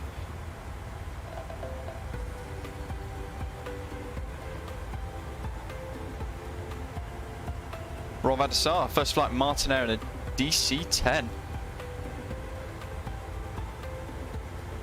Never flew in a DC-10 myself. I think I remember Monarch Airlines having some DC-10s. Something similar anyway. But I never got the chance to fly on one. I remember they looked huge back then. Bob says the 737 from PMDG is his first paid-for plane add-on. Got the 600 and absolutely love it. That's a great bit of fun as well, and an incredibly good price. Mark says the 737-600 again as well was his first PMDG purchase, an airliner experience, and he's totally hooked.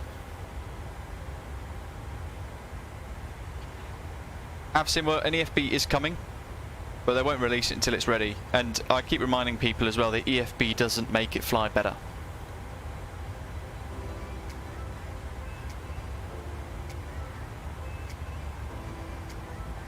Good effort, Jack. Afternoon blown up.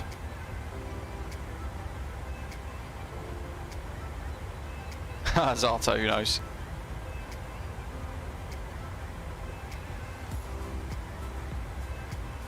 Malteser, the DC-6 is fantastic fun. It was a... it's a very old aeroplane. It's really tricky to fly, but really nice.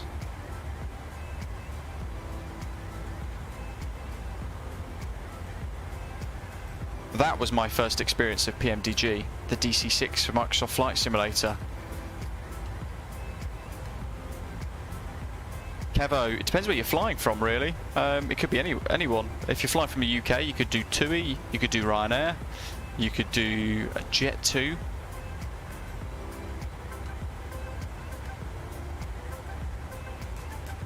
Can't think who else.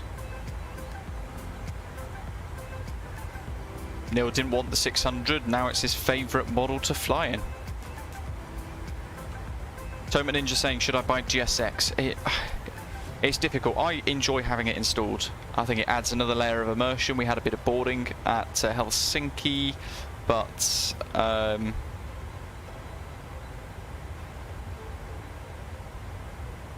when it works really, really very well.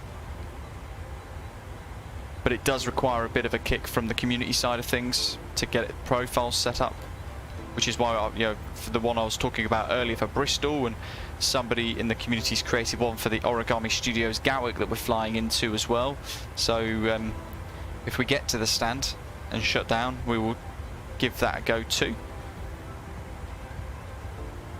Sean, great score. Only thing he has to get used to is descent and landing with a VNAV. Yeah, it's very different to the Airbus, isn't it? Hype it says 738 from Tamika to Jaipura. So far 9 out of 10 for him. Good to hear so many people enjoying it.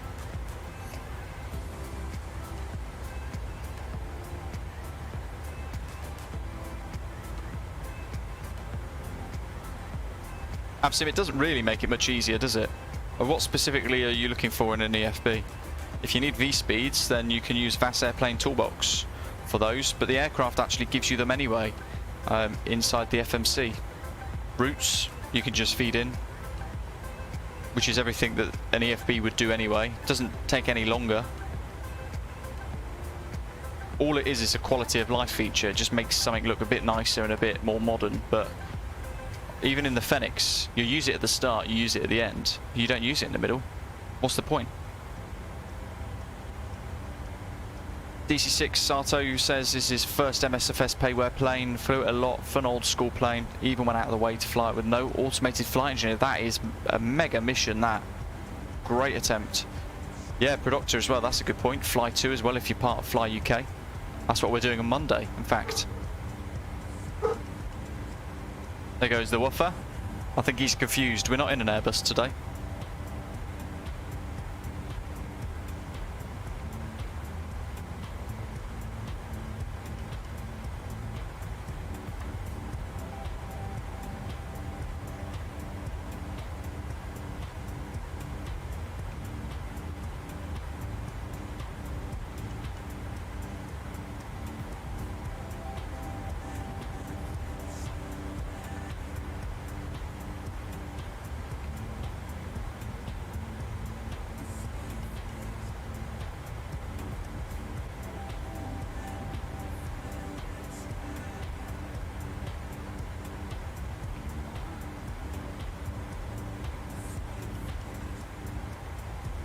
Little crosswind for us, 13 knots.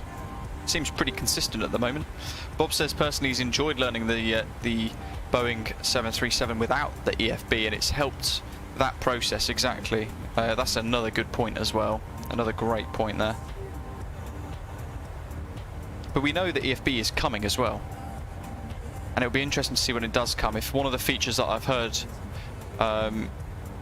will be implemented, then it's going to beat the Fenix EFB. Ron van der Sar says, what's your personal thoughts of FS2 Crew? Their Pushback Express, I've had that since release. I don't use it. I find it really tedious, quite frustrating, and for the price, not very great. And I haven't bothered using anything else, to be honest. I don't have any of their other products. Their first officer stuff, I'd rather learn the aeroplane myself, if I'm honest. They do some great products, and for those of you trying to learn aircraft and things like that, it does make things easier as well.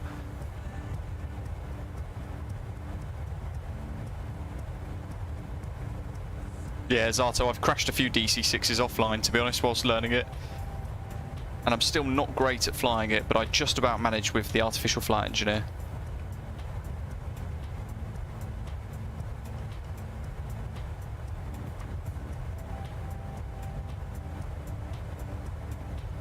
Lauren, yeah, the wing painting is a little bit bugged on this, but this is one of the sort of included liveries. There are a lot of community created ones already on flightsim.co that you can create. Mark, it could be, yes. Jack's the 200 series, the 757-200 for me is the one. I'm not bothered about the 300 personally.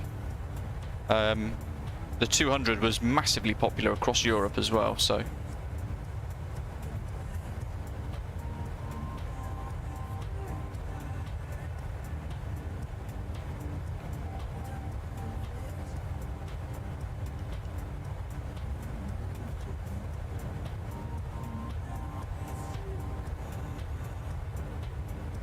Des2's got a question. I've only flown a default 737 in FSX a long time ago. If you could have one, would you have the 600, the 700 or the 800? That's a tough question. The 600's great because it's like a sporty pocket rocket.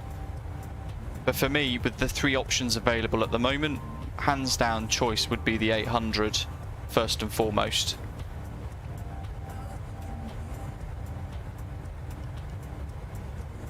Plus, approach is stressful because it feels a lot quicker. And I think because you're low as well, the Airbus sits quite high off the ground with its nose wheel, doesn't it, and its wheels. But the 737 is very low to the floor, and it gives you that ground effect of approaching much quicker.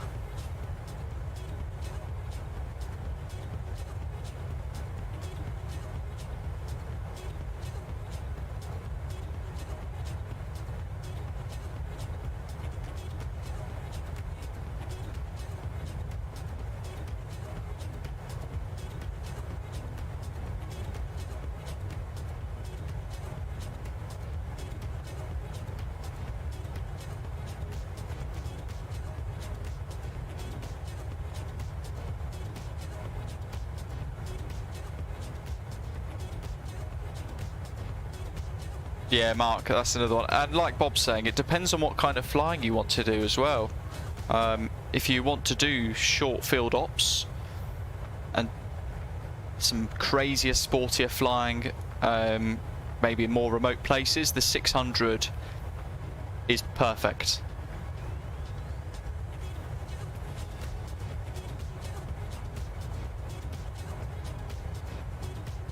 Garrick approach online, happy days, let's hope they stay online. Unlike Bremen, who logged off. We got close. Oh, that's too many planes, log off.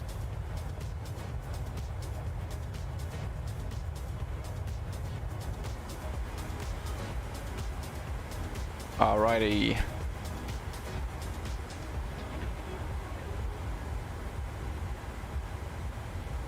Give it a couple of minutes, we'll wait for a ATIS information to come online for Gatwick as well, and then we'll go from there and most likely start to feed in our arrival data as well for that TEBRA to Golf arrival, which is going to look like this, folks, as well, if I bring it up on Navigraph for you to see as we near our destination. So ignoring the bit at the top here, from TEBRA in the middle, we'll already be well into descent over the channel as we pass north of sort of Belgian-Netherlands airspace border. And we need to be at Abtum at flight level 140, heading then south west to Arnhem, continuing our descent, eventually down to 7,000 feet at Timber, max 220 knots, so speed constraint. There's a hold at Mayfield should we need it. And then at the moment, unless it changes, we're expecting the ILS DME runway 08 right into Gatwick. Shorter taxi on the way in. But from Mayfield, we'll be vectored out towards Willow most likely, or usually what tends to happen is we effectively fire downwind leg, which is what this line is here. So we go Timber, Mayfield, and then we get vectored, or we follow the LNAV path 275-ish degrees up towards the Midhurst VOR, before then turning right to head then north and then east onto the approach, the ILS. There's our frequency, 110.9, and our course of 078 degrees as well. We can put the fixed rings in for the threshold too. We'll do 6 and 10 again. And we need to see our final approach charts, which is this. Secondary charts for Gatwick. So we can see the airport elevation is 203 feet, runway is 196, transition altitude is probably going to be flight level 70 or 65. And there's our descent profile, 3 degrees on the glide slope. And a Cat 2 ILS, decision altitude of 296 feet. And then we'll turn the autopilot off if the weather's fairly decent from 1,000 feet and just hand fly her in again, I think. Something I'd very much like to do. We'll pin both of these, some airport charts. We're going to land 08 right. We're going to most likely try and vacate around Charlie Romeo, or even extend all the way down to Bravo Romeo at the end. But it's most likely going to be Delta or Charlie Romeo for us to vacate at. And then from there, it's going to be a taxi on Juliet all the way across to the South Terminal. And I forget which stand we're going to try and target. Let's see. Doc did tell me earlier. I will just dig it out and find out. Stand 11, which is there on the Juliet sort of cul-de-sac, that little corner overlooking the British Airways Galleries Lounge. So that's what we're hoping for. Stand 11 at Gatwick. I'm not really sure what we will get, and then we will put the latest GSX profile that somebody's created to the test as well at the scenery, see what it works like, how it works. Stand 11, I better make a note of that because I will forget. Stand 11, TEBRA 2 Golf, wasn't it? Yes, TEBRA 2 Golf, ILS 08 right via Timber.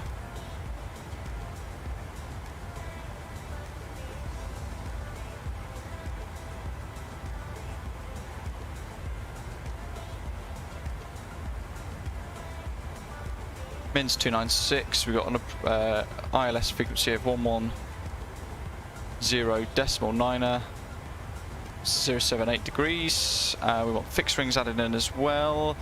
Jack, absolutely. Okay, let's pop in our data then, because we're about 140 miles from top of descent, roughly.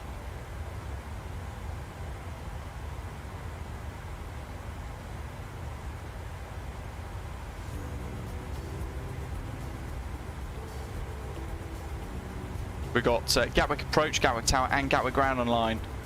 Transition level 7,000.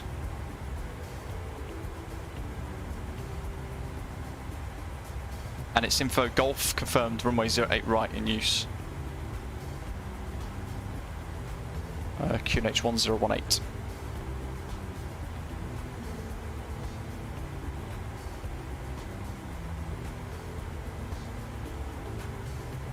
So that's up to date.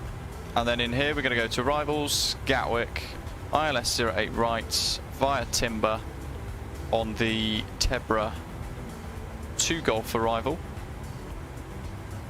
like so. And that's where we're going to get some FMC warnings, because this aeroplane's a little bit slipperier, but it's also a very steep descent into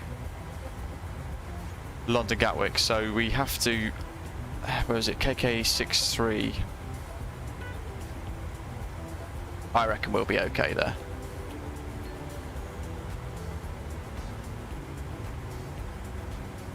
We'll use a bit of speed brake, a bit of flight detent magic. Fixed rings, we want runway 08 right,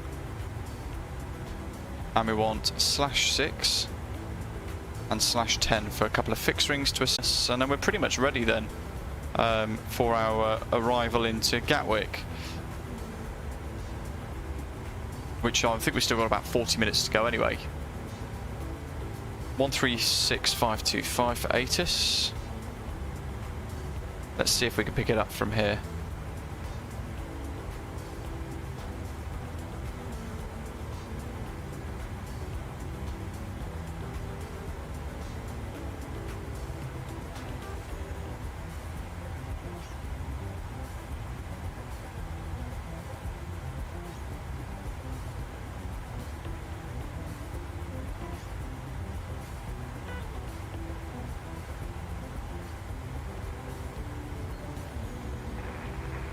Acknowledge receipt of information, Golf, and advise aircraft type on first contact. Is this the ATIS? Gatwick information, Golf. Time 1350 Zulu. Runway in use 08 right. Transition level, flight level 70. Surface wind 060 degrees 6 knots. Varying between 290 and 110 degrees. Cab OK. Temperature +24, viewpoint +11, QNH1018. Acknowledge receipt of information, Golf. And so what we've done there is tuned in 1140, which is Midhurst, and 117.9, which is Mayfield, 2 VORs on the approach here. And they're going to be active in VOR 1 and 2, and then we're also going to configure for the ILS. So we're going to pop the frequency in here, 110.9. 110.9, so that's the whole thing configured for the approach as well, with the course of 078. We've got to make sure nav 1 and 2 are set.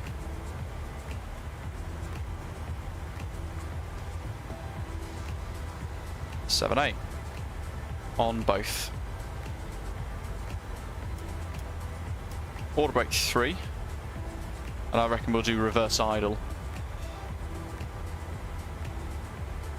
We'll keep that heading bug just aligned as the winds change.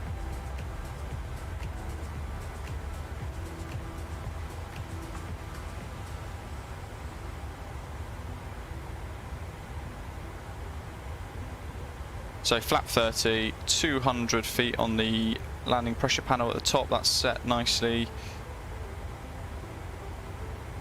And it's estimating an approach speed of 150 knots, so it'd be 155 approach speed for us then, which is really quick, isn't it? If we go to init ref here for the approach, we can estimate 63.4, and it's saying here 146 knots, so 151 for an approach speed, and then roughly 146 over the threshold. And we can check in here as well to make sure the runway information and the ILS frequency and course and runway designation is all correct too.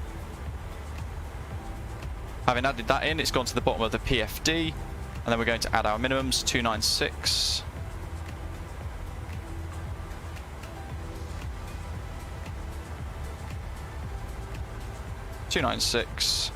And the QNH provisionally was 1018.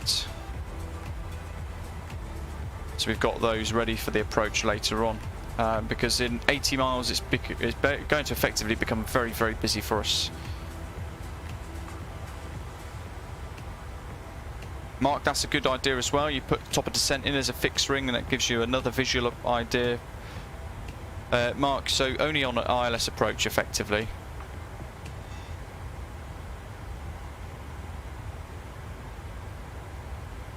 The Night Shepherd, hello, welcome.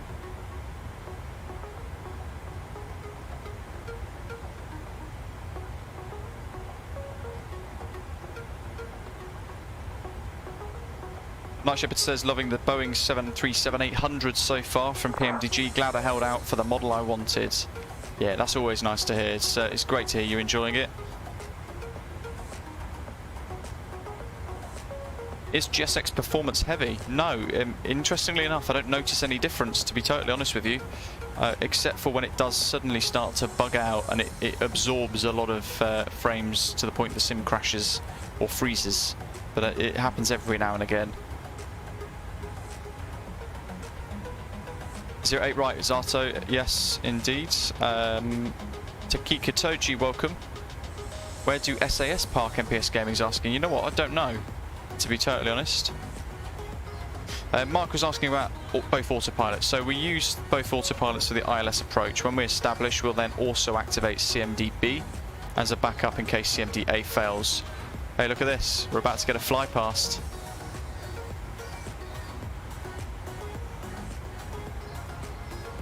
Neil's approach speed is 134 knots at flat 40.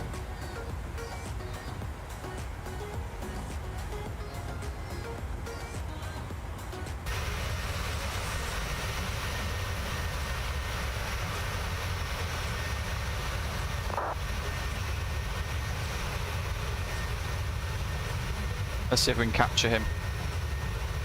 Where is he? Oh. What is that he's doing there? I have no idea what route he's on, but crazy.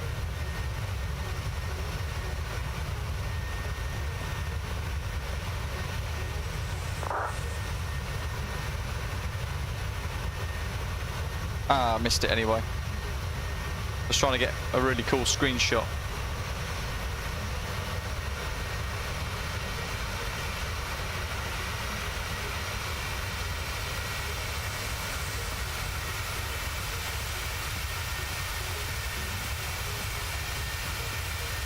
Got him. He tried to escape me.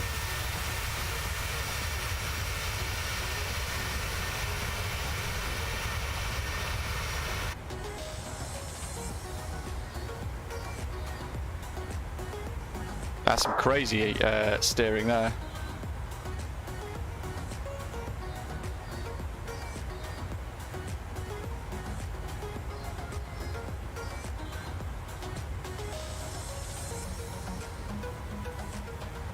Air France 2248, I think. Boeing 777-200, apparently, according to that.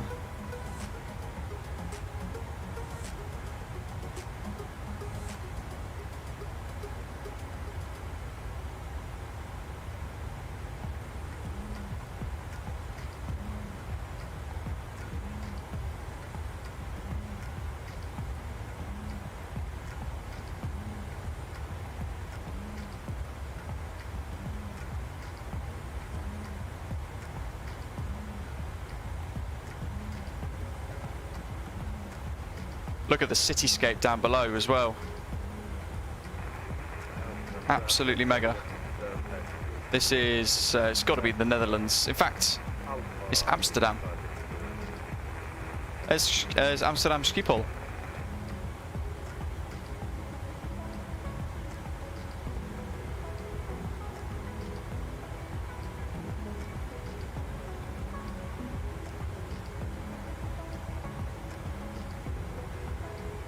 Faris. Oh right, was that who I screenshotted?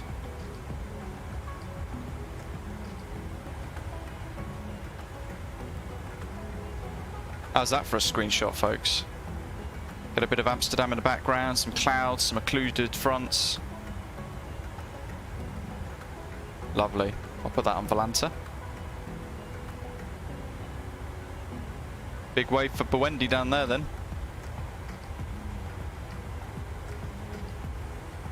Looks pretty remarkable, doesn't it?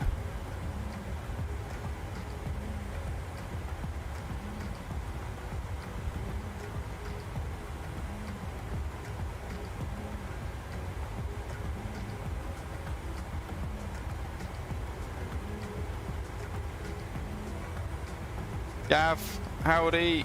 Chilling in the back row. Have you upped your cost index to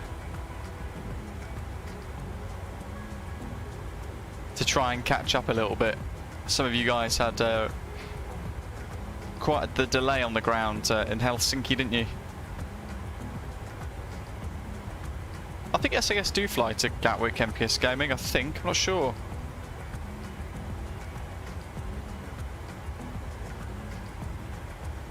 Mikael, wow. Copenhagen visuals.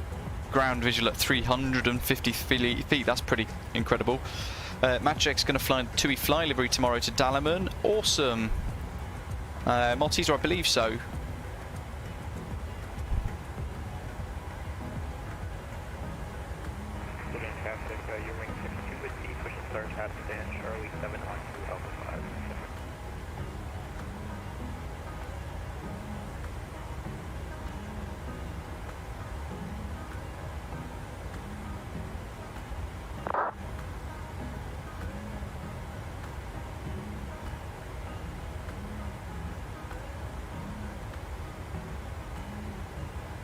Okay, so thinking about approaching top of descent now, which is in about 60 miles, I'm going to refer back to my little checklist.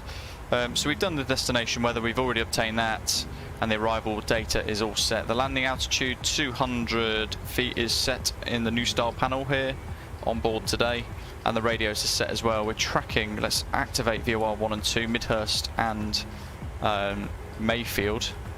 They're both active, so when they're in range, they'll start to track properly. And then we've got the ILS frequencies and the standbys for both nav 1 and 2 of the courses both set. Wing engine anti-ice we don't really need at the moment. And near to top of descent we're going to press the MCP, warning recall to check that. Altimeter set, minimums are set, approach is briefed. And auto brake we've set 3 for a reverse idle touchdown. I mean, we'll go reverse idle, we might have to assess dynamically and then use reverse thrust full if we need to slow down a bit quicker. Night Shepherd, good to hear.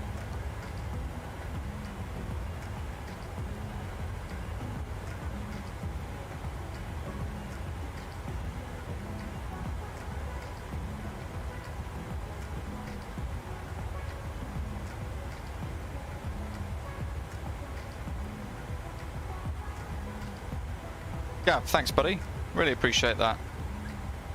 It's you guys that make the channel at the end of the day. Prayers to Gatwick, we've got 53 arrivals in total. That's fantastic. Looking forward to that. It's going to be madness, isn't it? It's almost like it's become an event all of a sudden in itself.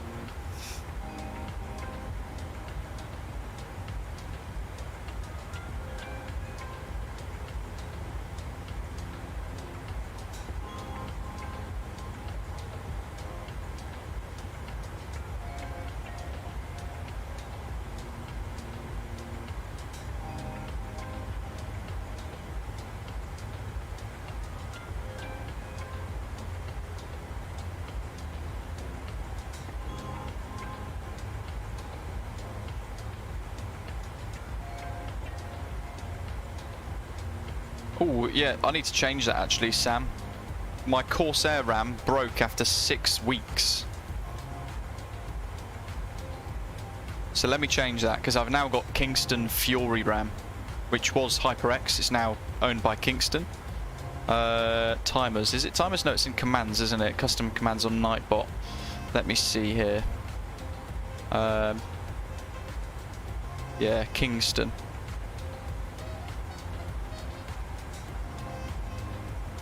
Lovely jubbly, that's updated. Good job I spotted that.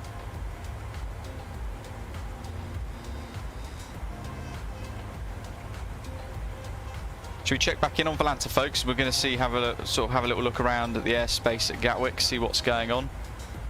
So on Vantaa, here we go. We're just past The Hague now, we're over the channel already. 40 miles, or in fact 30 miles to top of descent. Via GALSO, ARREK, Pivux, TEBRA, and then in the TEBRA 1 Golf arrival, bringing us around the south coast over towards Lyd, Hastings, Eastbourne, north of those, routing then up towards Gatwick Airport. Ground looks really busy, doesn't it? Look at that. The North Terminal mostly is, well, I'd probably say about half capacity there. And then 2 aeroplanes parked up on the South Terminal. Plenty of space for us. Can't see many arrivals at the moment heading into Gatwick though, except for us, all flying in a big old line here. There's a big gap actually between a couple of other people flying behind. I'm using cost index 30, so perhaps people are using a slower cost index.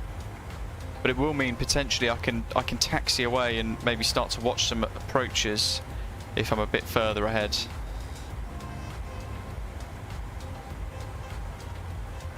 Next one is Sato behind us by I think about 4 or 5 minutes, which actually isn't that long when you think about it.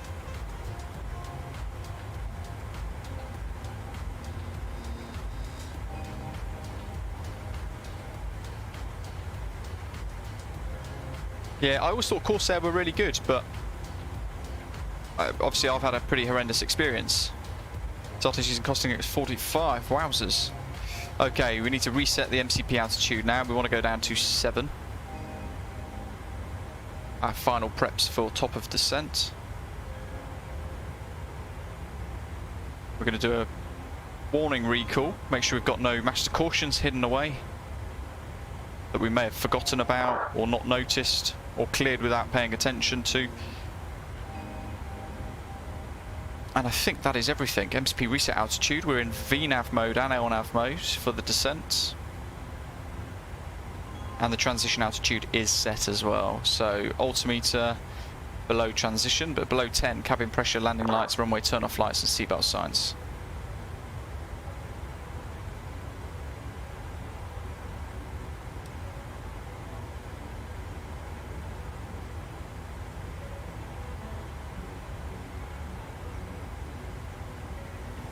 Mark, good stuff. I'll waggle the wings for you if I can. Not long to go now. Very excited.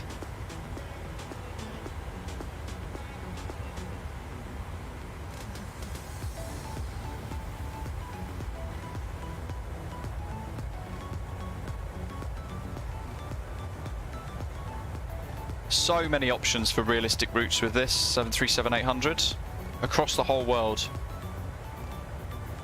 As popular as the A320, of course, also a mega aircraft.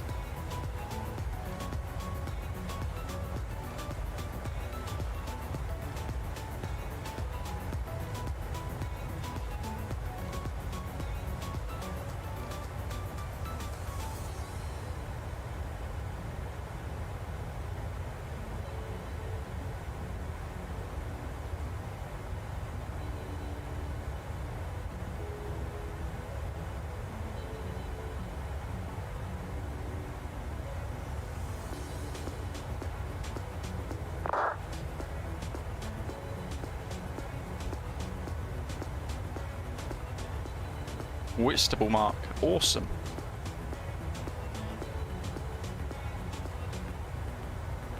Here goes the left turn, sorry, right turn actually.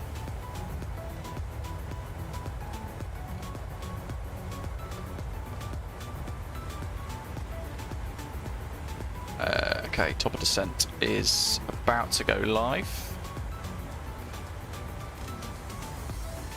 Let's rotate the heading bug, and we need to prep our next frequency ready as well. We've got to be one step ahead of the aeroplane. 126825.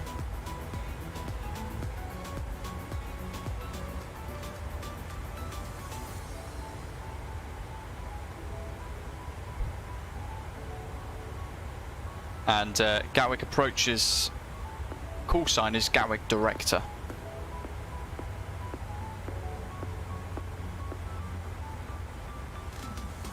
Gatwick Director 126825. We've got Tower 124225 and Ground 1218.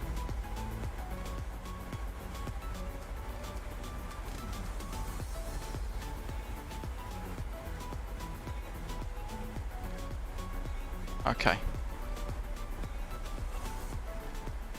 Already started the descent now.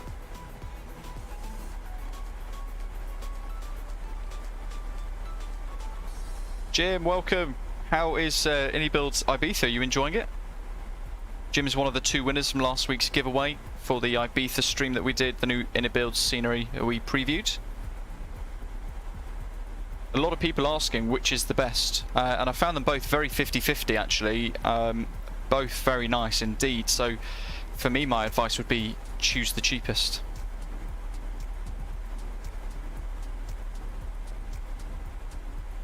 Night Shepherd, nice one. I'm going to be purchasing Top Gun myself on Amazon after today's live stream. I'll be watching that for the first time with the dog. Matt check, have I ever flown Boeing in real life? 757-200, 767-300, Boeing 747-400 and 777s as cabin crew, not in the front, in the back, and as passengers as well.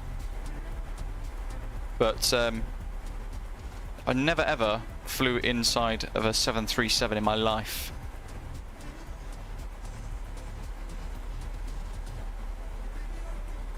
Neil, yeah, apologies about that.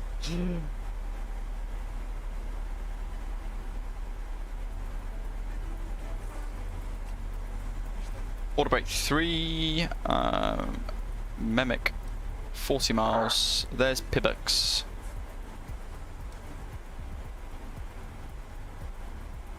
TEBRA, awesome.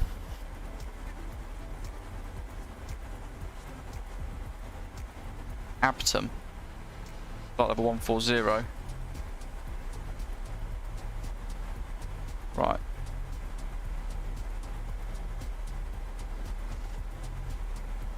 Here's a problem with the nav data. We have to be at flight level 140 at Abtom. So we need a steeper descent. And now VNav has recognised we're above the profile. Let's go flight detent. So get the speed brakes out. We're going to start to have a bit more of a steeper descent now in the 737. We got Bink Bink, that'll be director. No, it's not. Ah, it's Tony!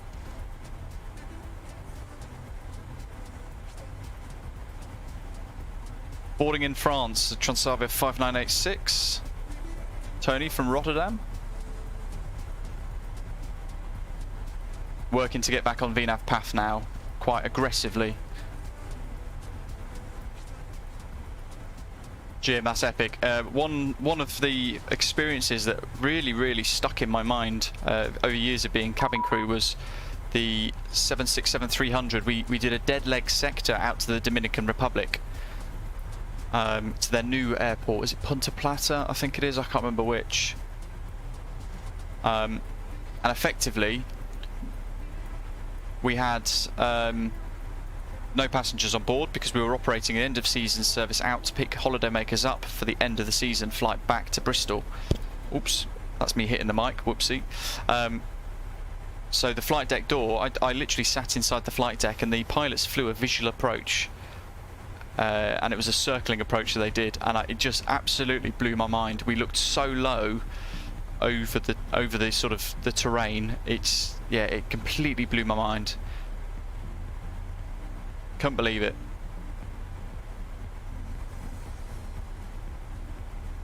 I think we're going to have to leave the speed brake out for a little while until that VNav starts to get back into touch. 126825, let's listen to Gatwick. Matai, just disabled live weather at the moment, but I've got everything else fired up, so I've disabled multiplayer, live AI traffic and live weather. I'm feeding live weather in using Rex at the moment. But that's it. Matt check, that's not good. Did you have online services switched on by any chance? No, shuttle 3518, turn right, take 360 degrees. Mark, you can, yes, but this is very slippery. North Shuttle 3518. On that heading, you can brief direct to a BB and clear the RMP approach from 10 H1. Doc, because I think we might have to actually increase the speed. We did it a couple of minutes ago. The nav data wasn't quite accurate.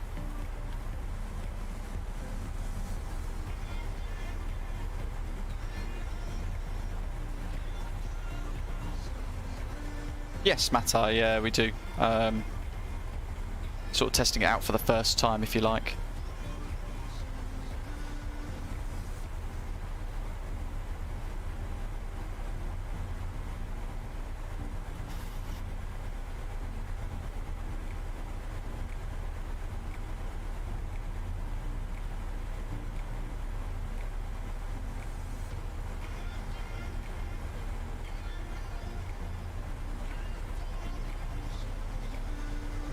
No idea, Matrick, how to install reshade, to be honest with you.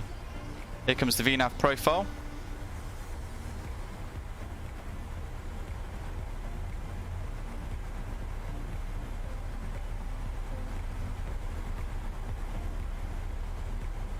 Approach, hello again, airfront 5615, recoverable 170. Airfront 561. That's a bingo. Hello again, squawk 7561. It's very bright. 7561. Yeah, Night Shepherd Rex live weather force. I purchased it last week to combat, so turn off all the online services basically. Airfront 5615, thank you. Expect. I preferred. Oh yeah, the MK Studios is cheaper. The Canary stuff, aren't we? We were talking about that. Any opinion on Tenerife by Simwings or by MK Studios? So yeah, Simwings has only got the one airport, not the two included, but I prefer Simwings. For that, it's a bit better. There's no speed control. Contact the terminal. Call only 124.225. Bye-bye. No speed. Call only to tower 124.225. Thank you for your service. Bye. Wait.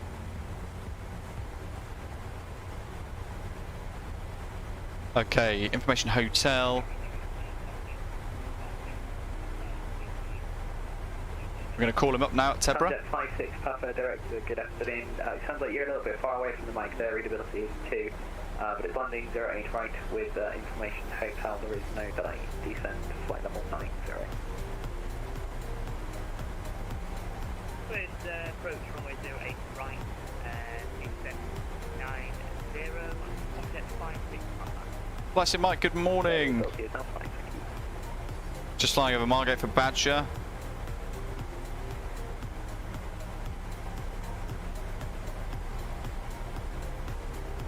And we've got rid of the speed brake now. Night Shepherd, personally I prefer live weather inside the sim when it works properly, but because things are being a bit unstable at the moment with the way the simulator's working, I'm tending to avoid it. Gatwick Director, good afternoon. Red Nose 2766, passing TEBRA, flight level 160 for 140 by ABTM, Information Hotel. Red Nose 2766, Director, good afternoon. Information Hotel is correct, landing 08 right. There is no delay. Descent flight level 140. Descent flight level 140, no delay. Red Nose 2766.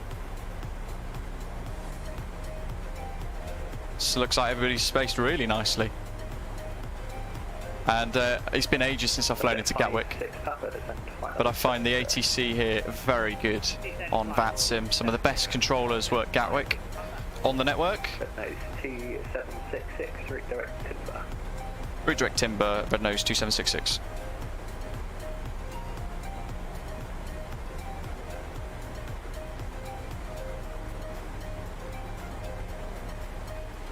Maintain 140. So I have to level off there.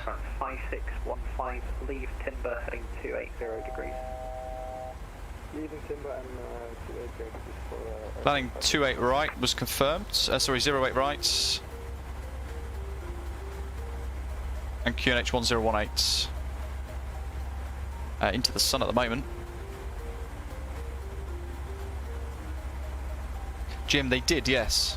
They said, make sure you've updated your Windows, believe it or not. Yeah. Treated us with complete contempt, really, basically.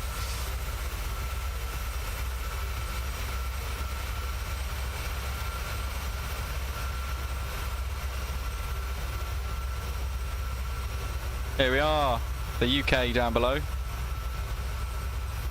And the wonderful PMDG 737-800.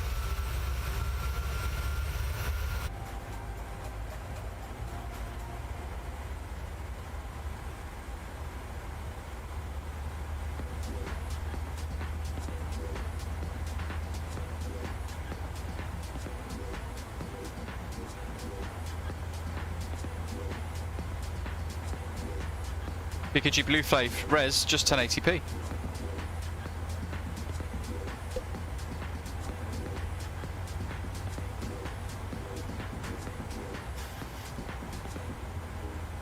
Weird music, let's change that. Mark, yeah, in other words, yeah. There we go. Look at that below. Just love flying into Gatwick. The routes are great over Kent.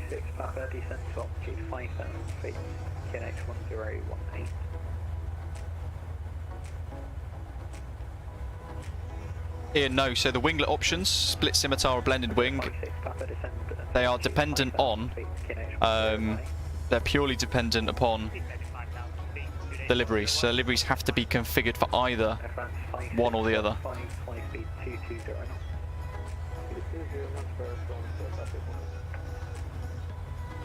It's beautiful Kent, England's Garden, I think it's known as, isn't it?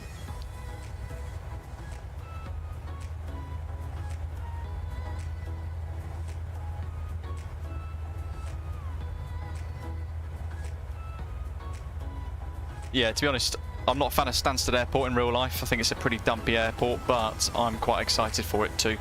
There's the VNAV path. We've overshot it. Hopefully we get another descent in a second. But the visor's great to use.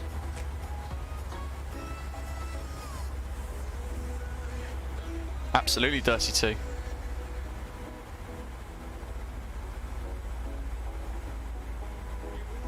Jim, 100% agree. For me, it's the best simming experience, the most immersive experience for what I've ever dreamed of in the sim, to be honest. It's the Garden of England. Yes, it is the Garden of England. 156 Papa, turn left turn heading 270 degrees. So we're under radar vectors and everything else at the moment. We've got a direct to timber. We're kind of ignoring the VNAV because the ATC is going to give us descent and everything else.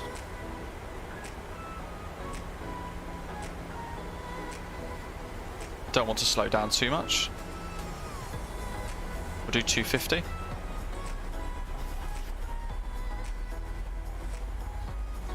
Maciek is known as the country's most awful waiting room or something like that, isn't it? Just one big waiting room, one big departures lounge. When you go to wing views with a 738, Lorenz says you can't tell if it's real or not.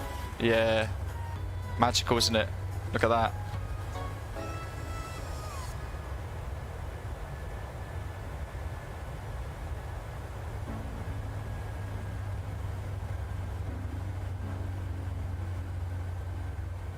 See, I could pester and say request descent again, but I don't need to. I've got complete confidence the controller's on it. 56 Papa, it was a left-hand turn, but no problem. You can continue the right turn and roll out heading 3. 7,000 timber, isn't it? Apologies, Tom. Yeah, 56 Papa. What was the new heading, sorry? So right turn and roll out heading 340 degrees. Right turn, heading 340 degrees. That's pretty cool. Red nose 2766, descent flight level 80. Descent flight level 80, red nose 2766.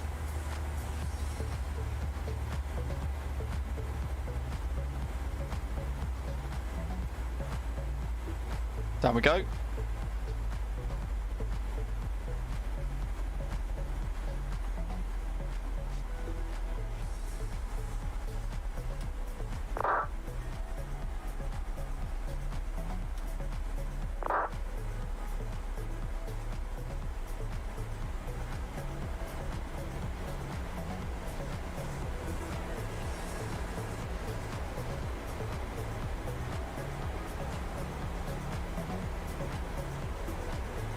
2766, fly heading 260 degrees. 260 degrees, red nose 2766. So off LNAV now, we'll set the heading. We'll go heading select modes. We're going to set 220 knots for the speed constraint over timber. I'm going to set that now just to help the aeroplane decelerate effectively. But I don't want it to decelerate aggressively. I will allow it to continue the descent. So I'm now going to also use vertical speed mode.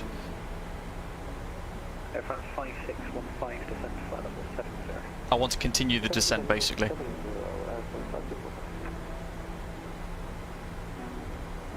And at the moment we're just holding nicely. 237 knots, that'll do. EG76 Foxtrot Alpha, going to director, good afternoon, climb now, flight level 180. Might even allow us to go to 14. EG76 Foxtrot Alpha, just confirm flight level 180. Runway 180. Subject 56 Papa, descent to altitude. Quite a bit of haze at the moment on our current altitude as we're descending towards Gatwick.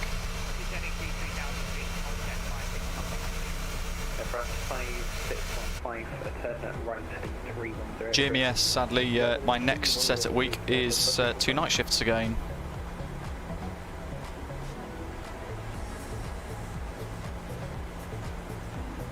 If you're new to the channel, welcome.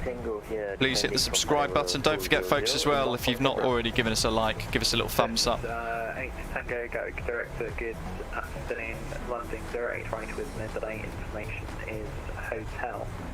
Fly the TEBRA 2 Golf arrival and descend to flight level 140 level by Appleton. Roger, 08 right, no delay, information hotel, TEBRA 2. So being vectored past Timber and Mayfield, straight up, basically a downwind leg. 8 Tango. So it's 8 Tango, just confirm it's flight level 140 level by Appleton. Oh, apologies for that. 140 level by Appleton for Swiss 8 Tango. Look at that. Subject 56 Papa, turn right, heading 050 degrees, clear down approach runway 08 right. Turn right, radar heading 050 degrees, clear down approach runway 08 right. We through 10 yet? Oh, almost. 5615, descent to altitude 4,000 feet, Gatwick. Runway turn off lights, seatbelt signs, light signs. Cabin pressure is depressurising nicely. 1,300 feet. November 10274, Gatwick director, good afternoon. Climb now, flight level 70. Climb flight level 70, November 10274, thank you. We're going to set 210 actually, that's our up speed. Good afternoon, Gatwick director. Red Nose 121 Golf. Brandon, welcome, Pilot Studs, hope you're well. To the TEBRA 2 Golf. What are your thoughts on the 737-800? It's great, isn't it? 131 Golf, Gatwick director, good afternoon, London 08 right. Martin Callow, welcome aboard, thanks for subscribing, and Jimmy Procash as well a little earlier on. Who else have got? Miska, high functioning alcoholic, welcome. Mika, Michael.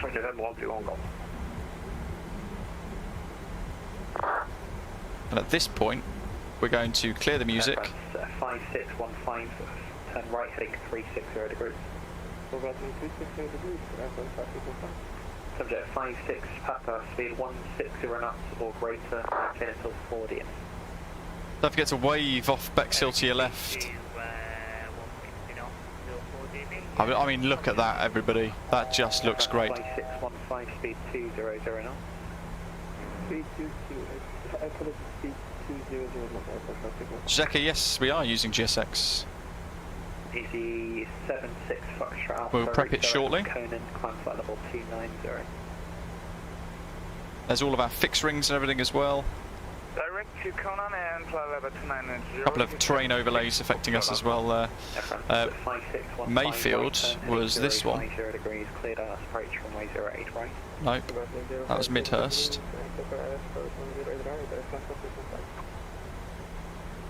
There we go. So we'll snap nav 1 now to the ILS. Level at 8.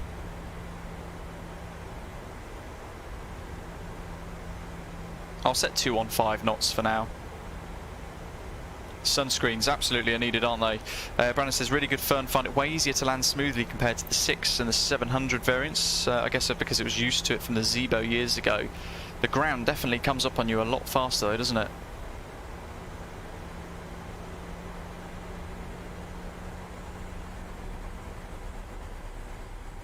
Look over to my next set of charts. 56, Papa contact the tower now, course only 124.225.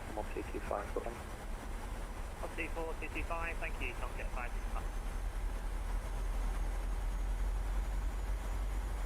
France 5615, 124.225, that's set ready. That's our next frequency. And we'll flick them both across now, why not? Gatwick is on our... There it is. Right hand side. Just see some nav lights there, just where the cursor is of an aircraft that's just outbound. Red nose 2766, your range approximately 35 shot miles to touchdown, descent altitude 4,000 feet on QNH 1018. Descent 4,000 feet and QNH was at 1019, red nose 2766. Red nose 2766, QNH 1018. 1018, thanks, 2766. Difference 5615, contact the tower now, course only 124.225. 1018, we've checked that. We'll go through transition, let's go to the correct pressure. Swiss 8 Tango, route direct, timber, descent flight level 8, sorry. There it is, Zinni Scenes, Origami Studios, Gatwick.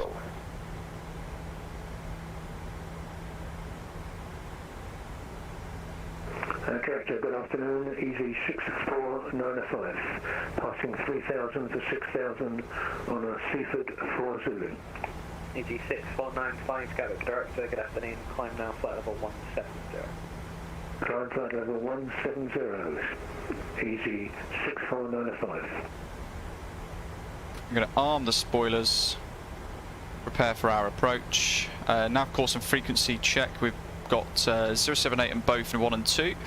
1109 and 1109, and that's confirmed as correct as well. In the refs box, we're going to check our gross weights, and it's given us 147. Station calling Gatwick unreadable. So our approach speed today, folks, is going to be 152 knots.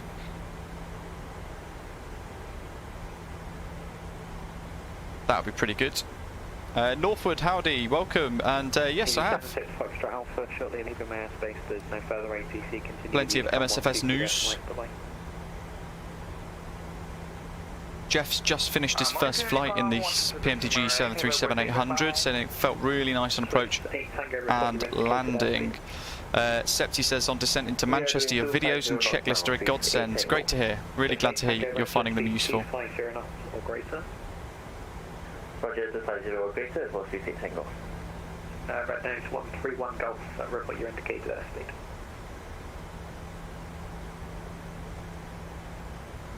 Start QATL for Microsoft Flight Simulator. We're going to begin to prep GSX. Once again, unreadable, break, red nose 131 Golf, report your indicated airspeed.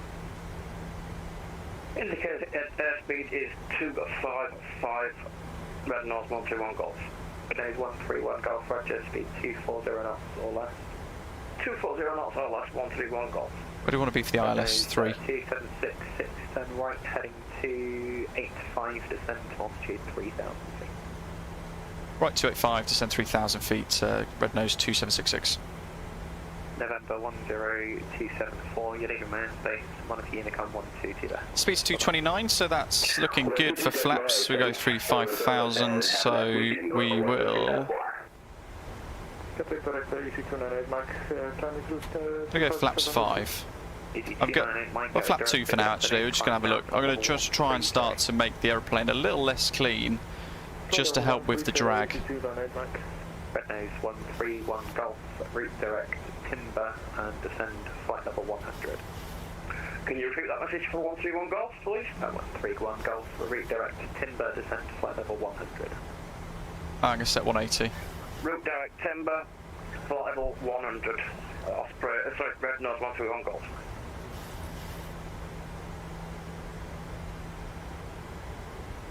Zato, cheers, buddy.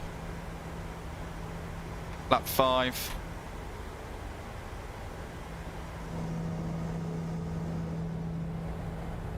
Here we go.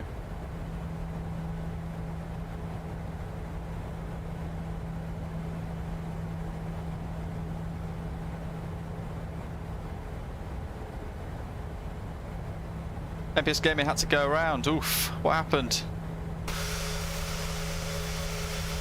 There's the old school lights out the belly. Renault 2766, turn right heading 050 degrees, cleared ILS approach runway 08 right. Right 050 degrees, cleared ILS 08 right, so red nose 2766.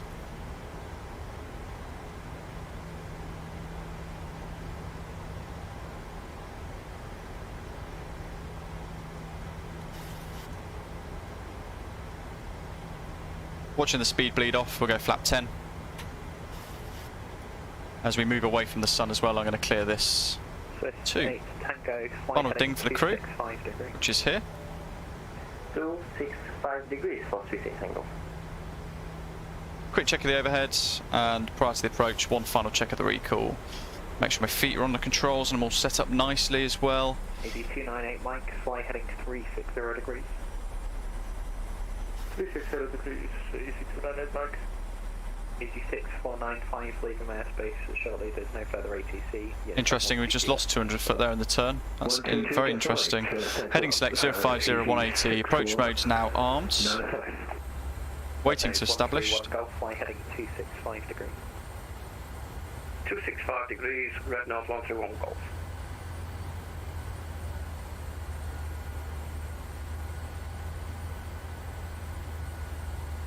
Single channel. Locks active.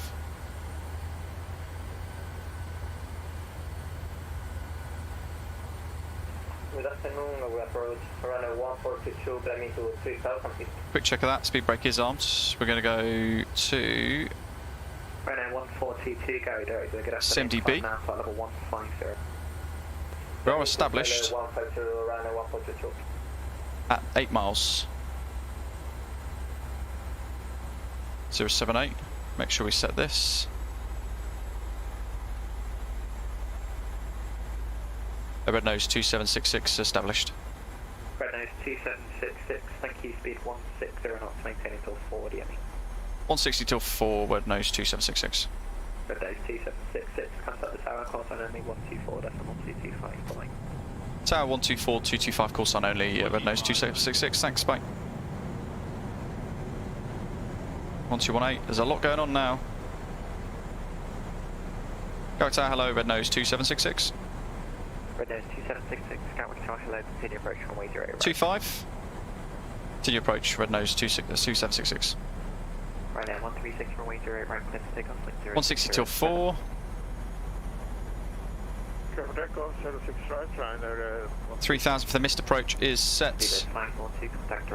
Gears down 3 green, and we can go flap 30 now as well, why not? Here we go. Jack straight in for 125 foot per minute.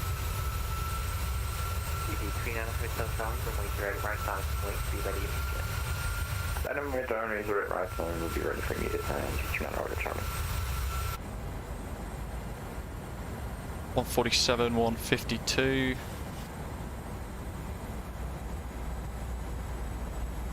Approaching 4 DME now, so we're going to slow down a bit more. Got ground ready to go as well on the standby.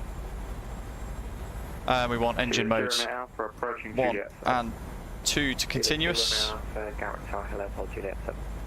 Hold Juliet 02 right now.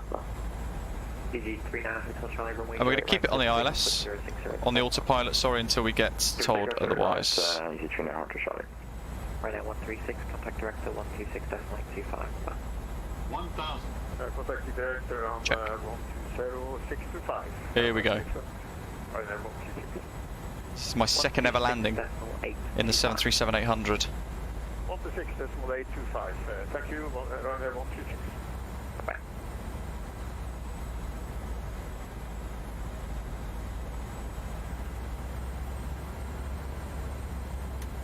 pretty confident we're going to be okay.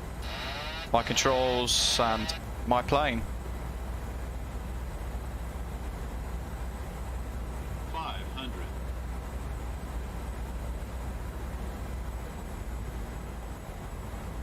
Little tweak of the speed there.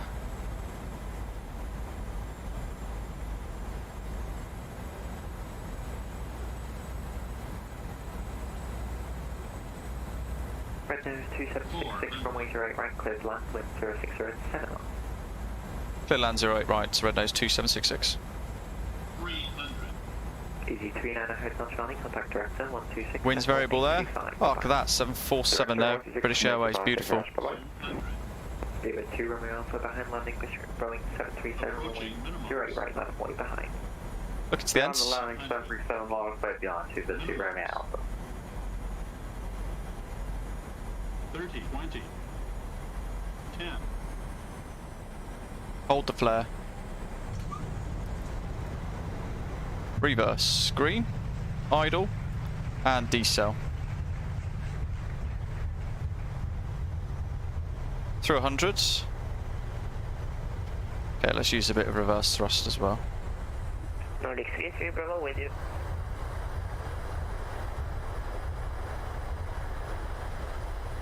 Nordic 33 Bravo down to hello, hold Juliet 1. And we'll vacate Charlie Romeo. I'll take that. Speedbird 2 Romeo Alpha runway 0 right, clear to take off at 0607. 0 right, clear to take off, Speedbird 2 Romeo Alpha. Red Nose 2766, contact ground 121 display, bye bye. Ground 1218, Red Nose 2766, thanks, bye. 1218, we're going to just come to a little bit of a roll here, clear the spoilers. Let's bring the flaps up. Bullet, what was your aircraft type again, sorry? We're a Boeing T7 Red Hawk. A Boeing T7 Red Hawk.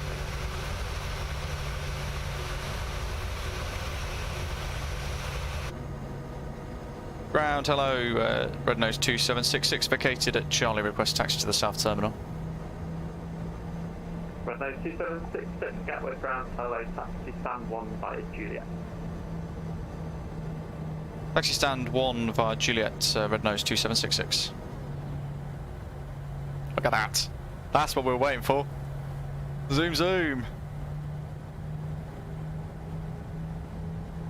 Oh, mega. Gatwick ground, easy 683, mic check. Easy 683, Gatwick ground, visibility 5. Gate 1 was safe, dock heavy. Bingo. We don't want to follow me. We know the way. So we're using GSX now, we're prepping ground equipment. Pop that on, that can go off, strobe steady goes to steady, anti-collision lights, logo lights can stay on for now. We'll wait for the APU to fire up. Flaps are up and auto brake is off. Spoilers are disarmed. Little drop in the frames here all of a sudden as I think GSX is starting to load in.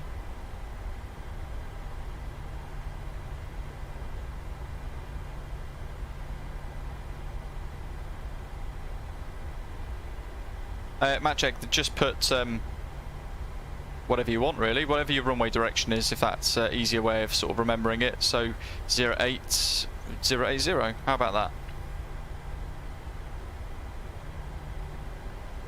But in this instance, it doesn't need it, as Doc's saying.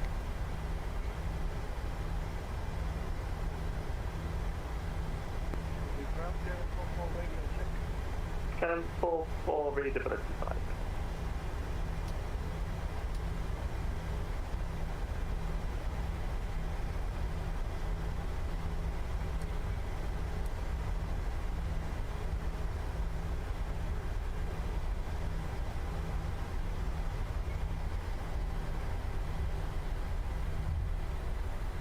Good old Gatwick with the bridge. It's the first time using VDGS from GSX folks today as well, so we'll see what that looks like. How's the APU coming on? Jolly good. So we'll transfer those across.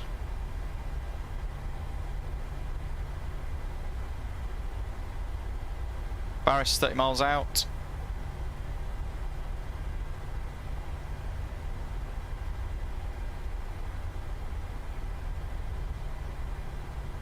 MPS Gaming could see me. Awesome.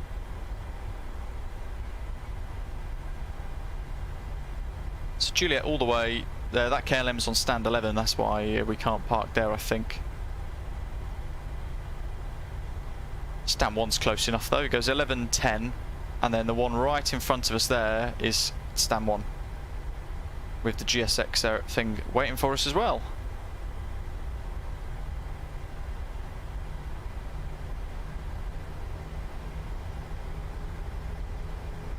And all stations, Gatwick ground is closed in 1 hour 126.825. Have a good afternoon. No, that's the wrong one. 118.625. Thanks for the ATC. Thanks. 1, 2.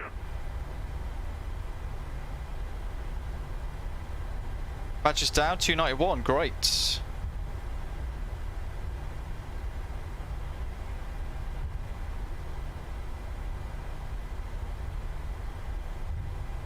And here we go. So taxi lights off. Just going to come to a bit more of a slow stop here because I want to go to APU gen, check the overhead for the APU generators. And here we go. No idea what's going to happen here with the GSX stuff.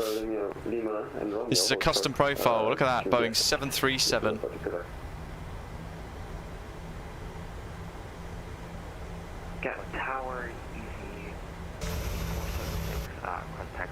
See, what I want to do is capture this on a screenshot. 8476 Gatwick Tower, hello, taxi Alpha November, 08 left, hold Juliet 7.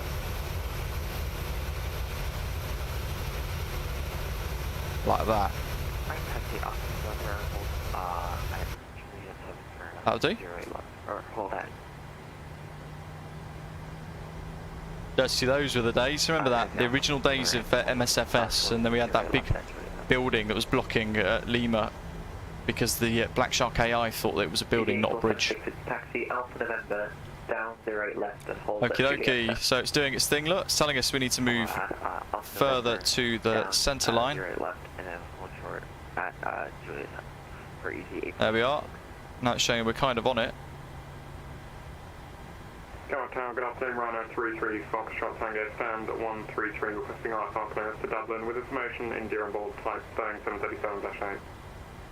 Rhino 33 Foxtrot Tango, Gatwick Tower, hello, clear to Dublin, Inver 1 Zulu, squawk 7767. Must be right on it because we're almost there, keeping it nice and slow. Oops, 10 metres, 9 metres. 33 Foxtrot Tango, read back correct.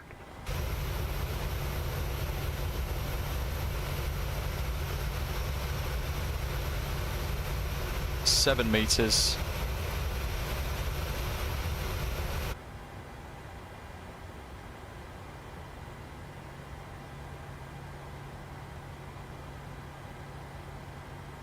Let's see how precise this is going to be. This is where GSX is fantastic, guys. You get the right profile created by somebody, it's exquisite. 1 metre, ready for the stop.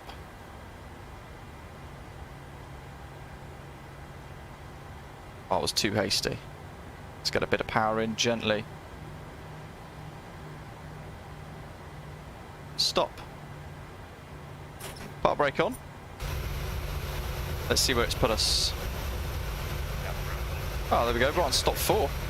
Check 262 tower, visibility 5. You parked a bit too short and askew. That's a shame because it looks pretty bang on to me. Chocks on, and it can shut down. So, brakes on, APU's on. We're going to do engines off, anti-collision lights off. EKK gate 1.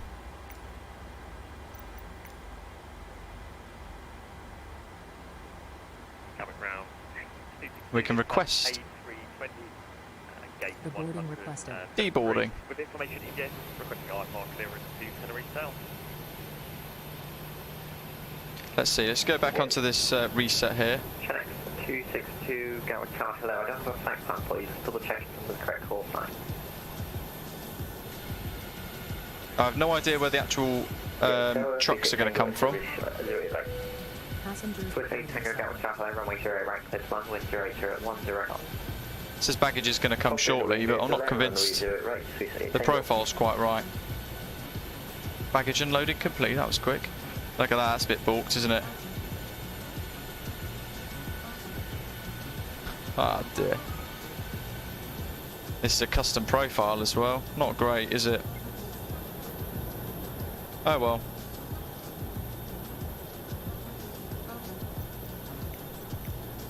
What else can we request? Let's do catering. Vehicles are on their way. Yep, our transit just provide you with a brief the flight plan and let me know when. EasyJet's down.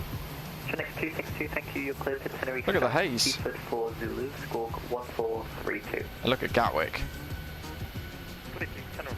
There's the catering trucks that we requested. They're zooming around from the other side of the airport. Lufthansa 42 Quebec, hold short Juliet 1. So, Juliet 1, Quebec. There's touchdown in the haze there, look, just about to see it, it's one of our lot. It's great if you don't look too closely at GSX, that's how it feels sometimes, isn't it? It looks really great and then you look closely and you see weird stuff. Septi, this is Rex live weather. Apparently there's some weird behaviour with it at the moment. What I don't understand is it says it's clear, but it shows haze, which is really weird.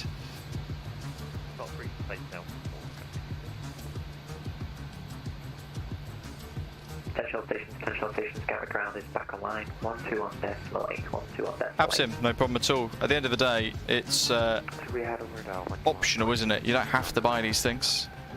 If you think it's worth it, then fantastic. If not, then don't. I'm sure in due course it will start to improve. That's Faris, I believe. Yeah, that's the thing, Night Shepherd. I guess on the balance against some other add-ons, it doesn't seem like it's too expensive.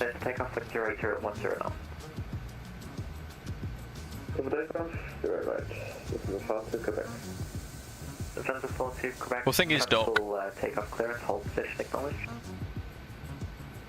Okay, holding position for the Quebec. Lufthansa 40 correct, thank you.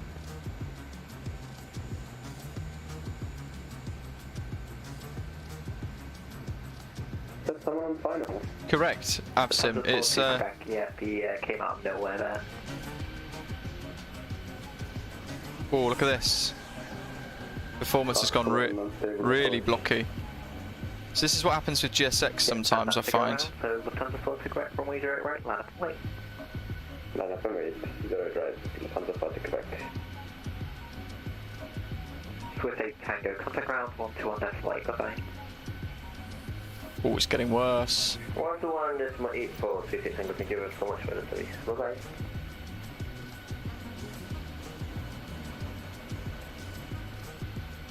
It's getting worse. This is one of the things with GSX that's very frustrating. Performance starts to gobble everything up. Poseidon, no, and you know what? Actually, I don't know at what point you can tell that there's an update. If that makes sense. There we go, it's sorted itself out now. So those profiles are well out. Look at that. Catering trucks. And this is with a PMDG 737 profile that somebody created for it as well, which is a real shame because it just obliterates the immersion of GSX. It kind of makes you then think, you know what, I'd rather not use it.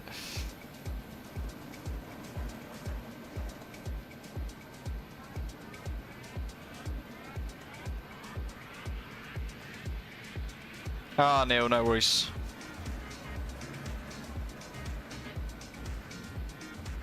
EVX 476, hold Juliet 1. Right, let's zoom to go and see what people are doing nearer towards the threshold, shall we? Watch this takeoff.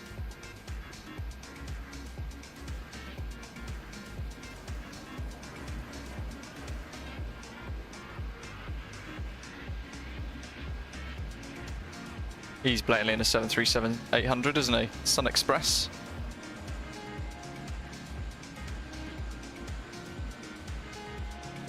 EG876 runway 08 right, line up and wait. Into the haze. Even though it's clear skies, apparently. Lufthansa 42 Quebec, contact director 126.825. MPS Gaming says live weather works in MSFS live weather services. Let's turn off Rex weather then, and we'll try. Let's see what the difference is, shall we, folks? Wrong button.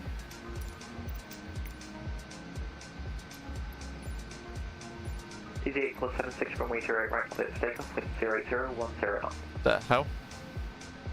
08 right, clear for takeoff, EG846. Where's he going? Oops.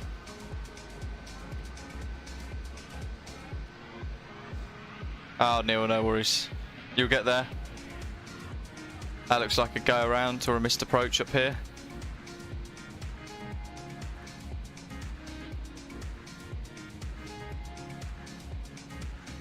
Shaquille, no, I literally just use my keyboard.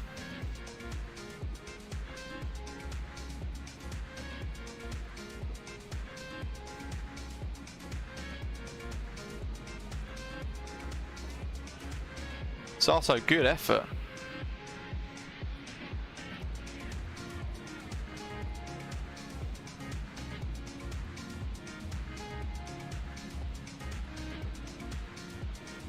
That's no doubt somebody in the Phoenix A320.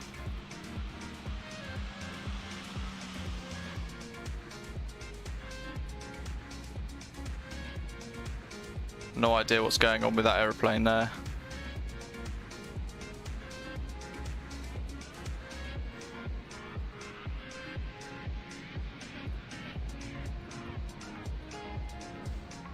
EG847-6, contact director 126.825, bye-bye. 126.8250.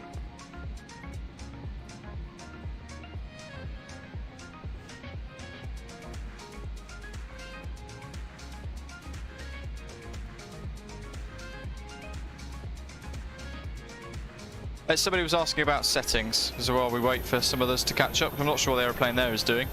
Where you can flick back to the aeroplane. Tell you what, GSX definitely not happy, is it, sometimes?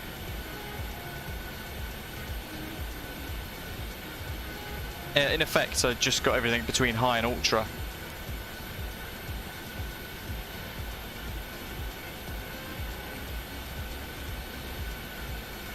We'll have a look, see on, where are we?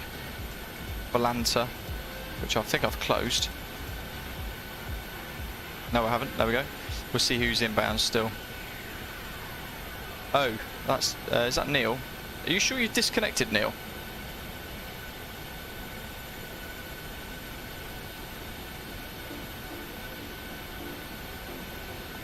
Got a flight in from Edinburgh. Do you want to deboard Phil? Gatwick Tower, EG235 Whiskey is with you. EG235 Whiskey, Gatwick Tower, hello. New approach from 180 right. Continue approach with 08 right, EG235 Whiskey. Where's everyone else? EG235 Whiskey from 180 right, clear to land with 0010 knots. Clear to land, EG. Oh, I've got loads. She's got about 30 minutes of traffic to watch.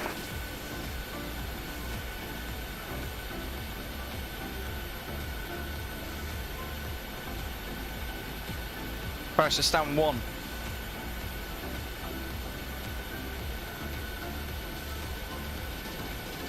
Yeah, Neil, when it works really well, but when it does stuff like this, it's just inexcusable, isn't it? The interesting thing is, the aircraft profile we've got set up should work.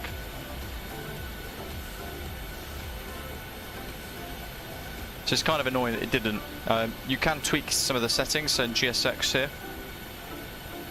we can go to additional services, customize airplane.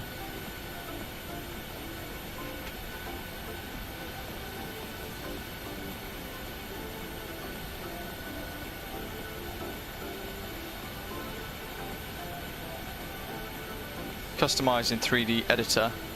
What you can do is you can move the setting back, and it seems to constantly forget where the door is, which is really annoying. But in effect you want to bring it to about here. You can press 9, embedded stair.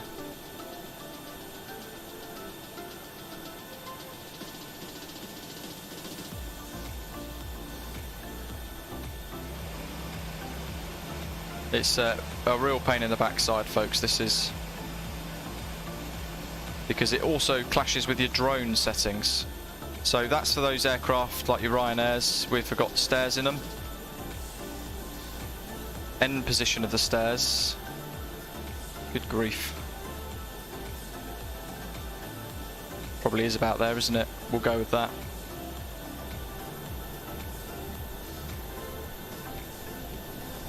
I reckon it's more that, actually. Passenger door 4. Now, interestingly, it remembers this one, but it doesn't remember it, if that makes sense. What I'll do is probably lower it a little bit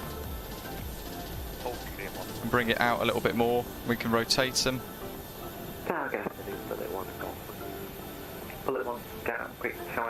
Like so. Service door 1. And again, it's forgotten this one, which is really annoying. What we can do is we can set this up and we can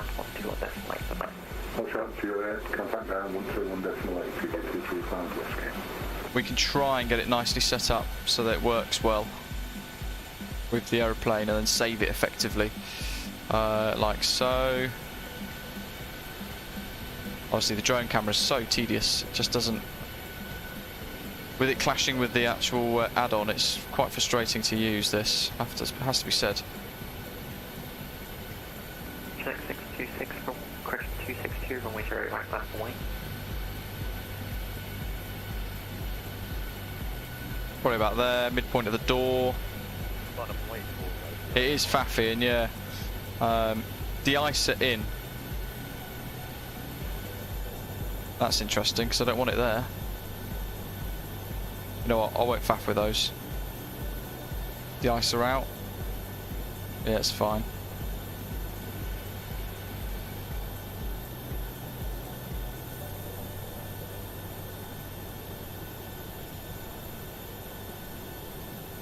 Fuel position. Where's the tank? There.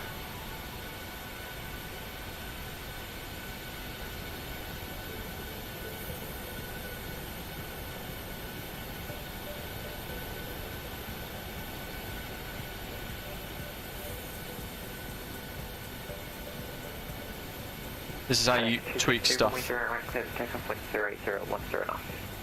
So when I was creating Bristol, this is what I was having to do for a week, just to make Bristol look nice. And I tell you what, it's horrendous to use. So leave it to the devs, leave it to the folks who want to create the add-ons for the community to improve it. Water goes at the back, doesn't it? Is it one of these? I can't remember. I'm not too worried about the water points, the lavatory points, that said coming soon. The GPU has to be down here.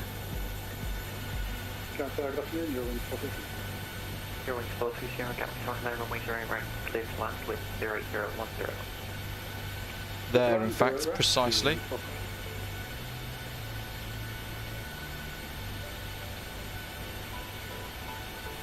Connect 262, contact director, 126.825, bye-bye.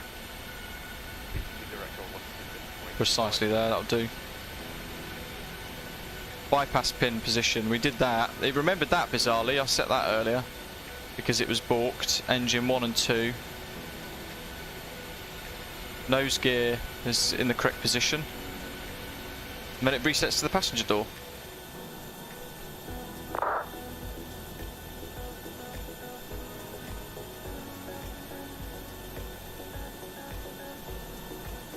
I reckon we do that.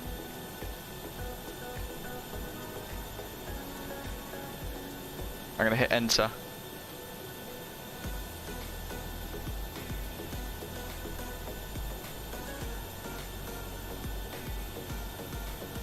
And now, let's see what happens if we hit board.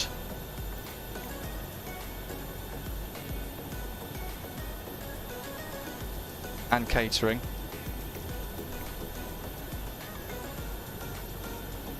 Boarding requested.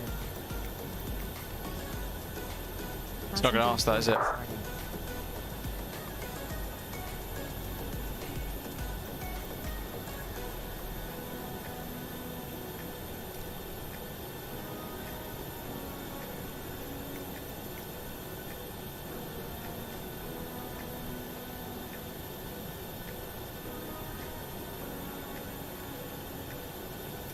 Love it. It's so confusing, isn't it? I mean, look at that. So we'll have to go menu, FS actions, doors, one left.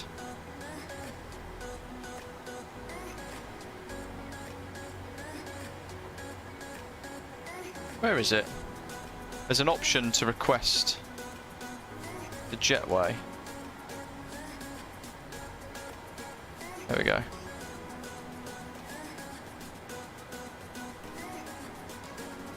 Interestingly, it won't let us. So we'll set. Ah, there we go. We'll set chocks. Let's see if we can beat it. No, it's just balked. However, we've almost got there. We just need to lower it again. It's really ruddy annoying, isn't it? Look how stupid that looks. You just got to set the custom profile for it to work, and then the jetway doesn't work anymore. Fantastic. Anyway.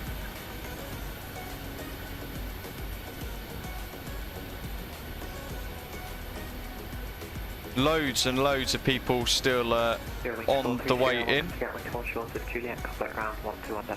I hope you've all enjoyed the live stream today. Join us tomorrow. We're in TUI UK again in the PMDG 737-800 on Microsoft Flight Simulator. And we're going to be heading from London Stansted with the amazing freeware London Stansted airport scenery off to Dalaman, so pushing the boundaries of the sim a little bit more since the server issues over the last week or so. For day 2 of the 3-day bank holiday weekend set of live streams. All the links are in the description for the video if you do want to get your hands on it. If you've not yet purchased the PMDG 737-800, the links are there as well. Thank you to everybody who's given us a like throughout today's stream. I'd better pushback. I don't use it, Neil, to be honest. I tend to use toolbar pushback instead. Hope to catch you guys all tomorrow. Thank you very much to Alpha Bravo for your super chat earlier on, and a very warm welcome on board to all of our new subscribers today as well. Absolutely loving the PMDG 737-800. It is probably the best aircraft in the sim at the moment, in my opinion, and performance is good, the experience is fantastic, and it looks brilliant. Flies well, sounds great, ticks all the boxes for me. Thanks to our controllers on both ends as well, and all our pilots who's flown along throughout this leg today. I hope to see you all again joining us for tomorrow for another little jaunt across Europe to the Simulations Dalaman. Thanks everyone for watching, enjoy the rest of the day, and I'll see you very soon. Take care.